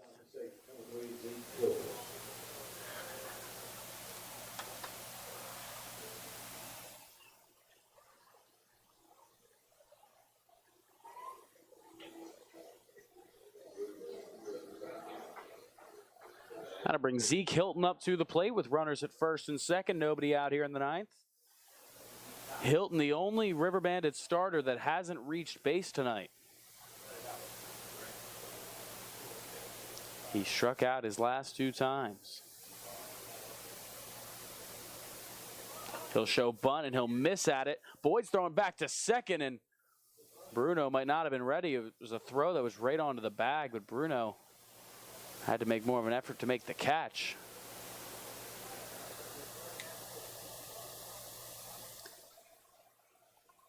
And it looked like Hilton had showed bunt. The count sits at 1-0.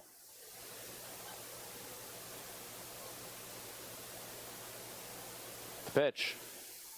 Now he'll swing and foul that one straight back. 1-1 the count.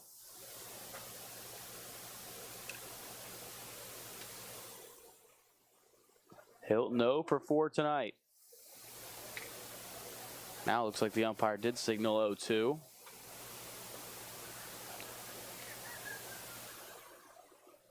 Bates is ready with 2 aboard to begin the ninth here for Tarboro.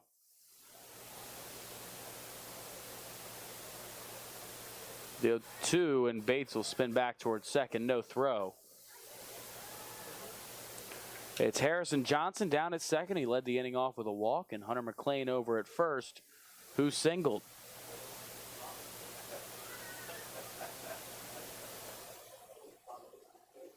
Bates is ready, the 0-2.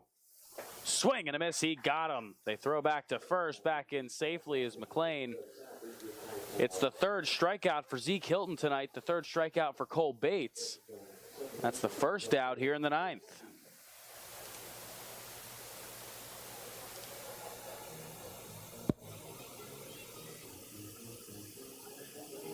Chase Heath up to the plate now for the River Bandits. Had an RBI single his last time up. 1 of 3 hits for Heath tonight.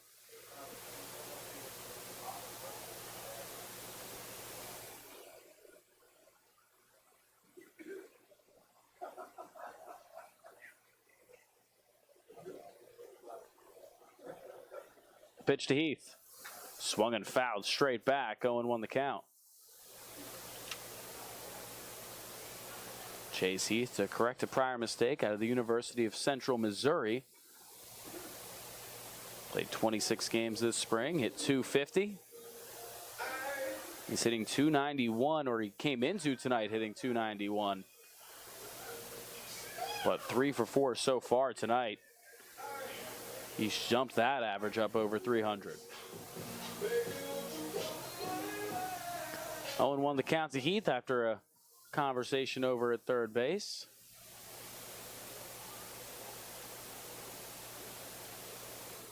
Runners on first and second, just 1 out here in the ninth for Tarboro.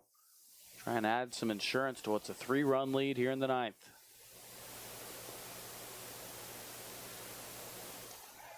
And Bates will spin back towards second again, checking on Johnson. Nobody covering back there for the Steamers. Bryce Stevens the closest. Takes a step towards second. Bates is ready. The 0-1. Swung on and fouled away again. 0-2 the count.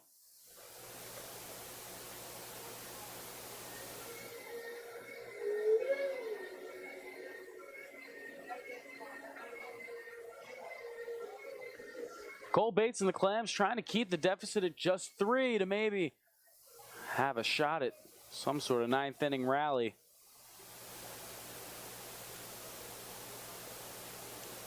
Bates ahead in the count, 0-2. Pitch. In the dirt, it gets away from Boyd, and the runners will advance. That one bounced a bit early. Cole Bates taps his chest as Harrison Johnson moves from second to third, and Hunter McLean from first to second. Now 2 in scoring position for Tarboro.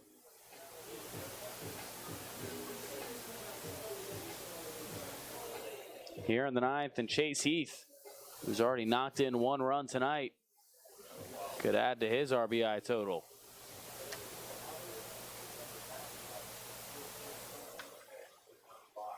He's knocked in 5 runs so far this season. A big opportunity for him here.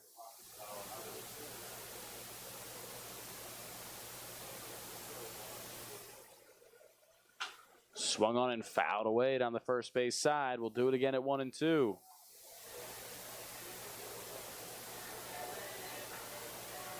Steamer defense mostly back. Alden Cottle at third behind the bag.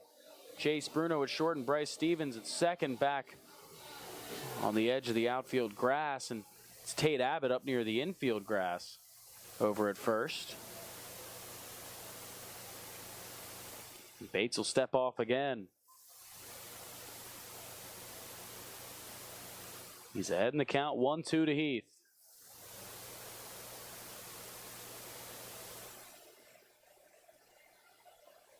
He's set. The 1-2 pitch. Bates lost the handle on that one. Boyd does a nice job of blocking it and keeping it in front of him. Count moves to 2-2.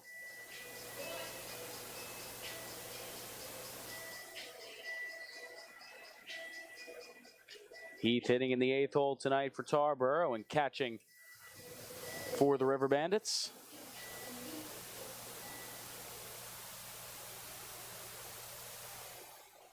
He's been the most productive hitter for Tarboro tonight. He's even in the count, 2-2 with Cole Bates.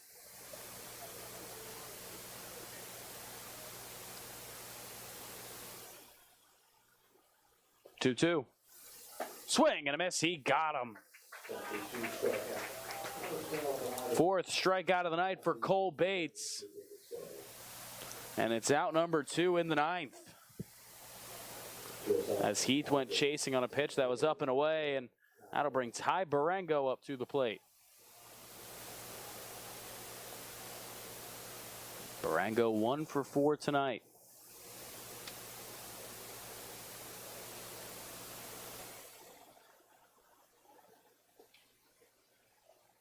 Cole Bates trying to keep the River Bandits at just a 3-run lead. Also trying to preserve his ERA. That's 0. He hasn't allowed a run yet in any of his appearances, and he's ahead in the count 0-1. Bates came into tonight with just over 5 innings pitched and 14 strikeouts. Allowed just 1 hit and 1 walk. So that one is sent high out towards right center field. Moving over, getting under it, and making the catch to retire the side. Bates keeps the River Bandits at 5. We head to the bottom of the 9th. It's Tarboro 5, Edenton 2.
Hello and welcome back to Historic Hicks Field. The Steamers down to their final life here in the bottom of the ninth, trailing the River Bandits 5-2. As Jared Beebe will come in to pinch hit for Hunter Cole here to begin the ninth. It's Porter Brady on the mound for Tarboro. His first pitch slips in there for a called strike, 0-1.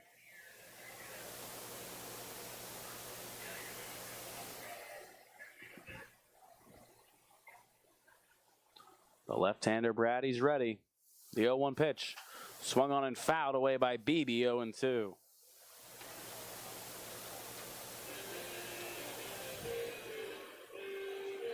Beebe comes into tonight hitting .158, just 3 hits on the year through the 6 games that he's played. He's down in the count, 0-2. Pitch. He'll swing and ground that one over to short. Barango running on in. A throw on the run is in time to track down Beebe for the first down in the ninth.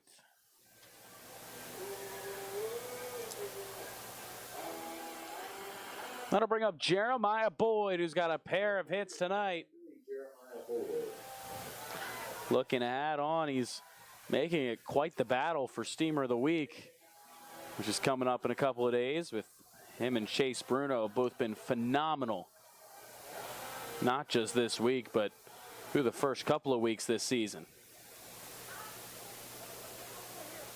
Boyd's up, 1 out, nobody on here in the ninth. Trying to start something for the Steamers, who trail by 3, as that one was right near his feet. It's inside. 1-0 count.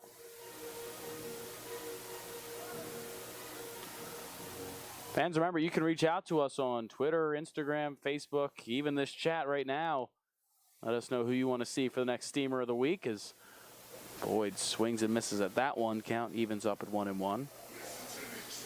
We started off the year with Hunter Cole before the season started, and Jackson Hipp was our second Steamer of the Week after his pair of game-winning hits here at Historic Hicks Field on opening weekend.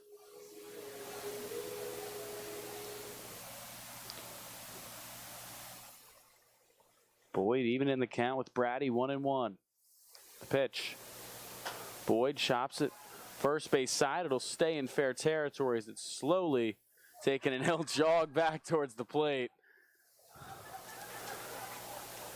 As McFadden Ackman was going to make the tag, Boyd said, "You're not going to tag me," and he runs back to first for the back to home for the second out here in the ninth. Jeremiah Boyd, the type of guy he is, always a smiling guy, always showing a playful side, and it's the second out here in the ninth.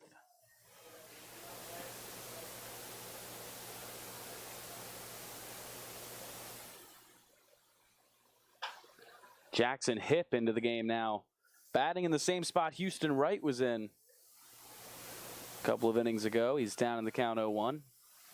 Tyler West started in this spot tonight. He went 0 for 2. Wright came in to pinch hit a couple of innings back. He struck out, and now Hipp into the spot here in the ninth.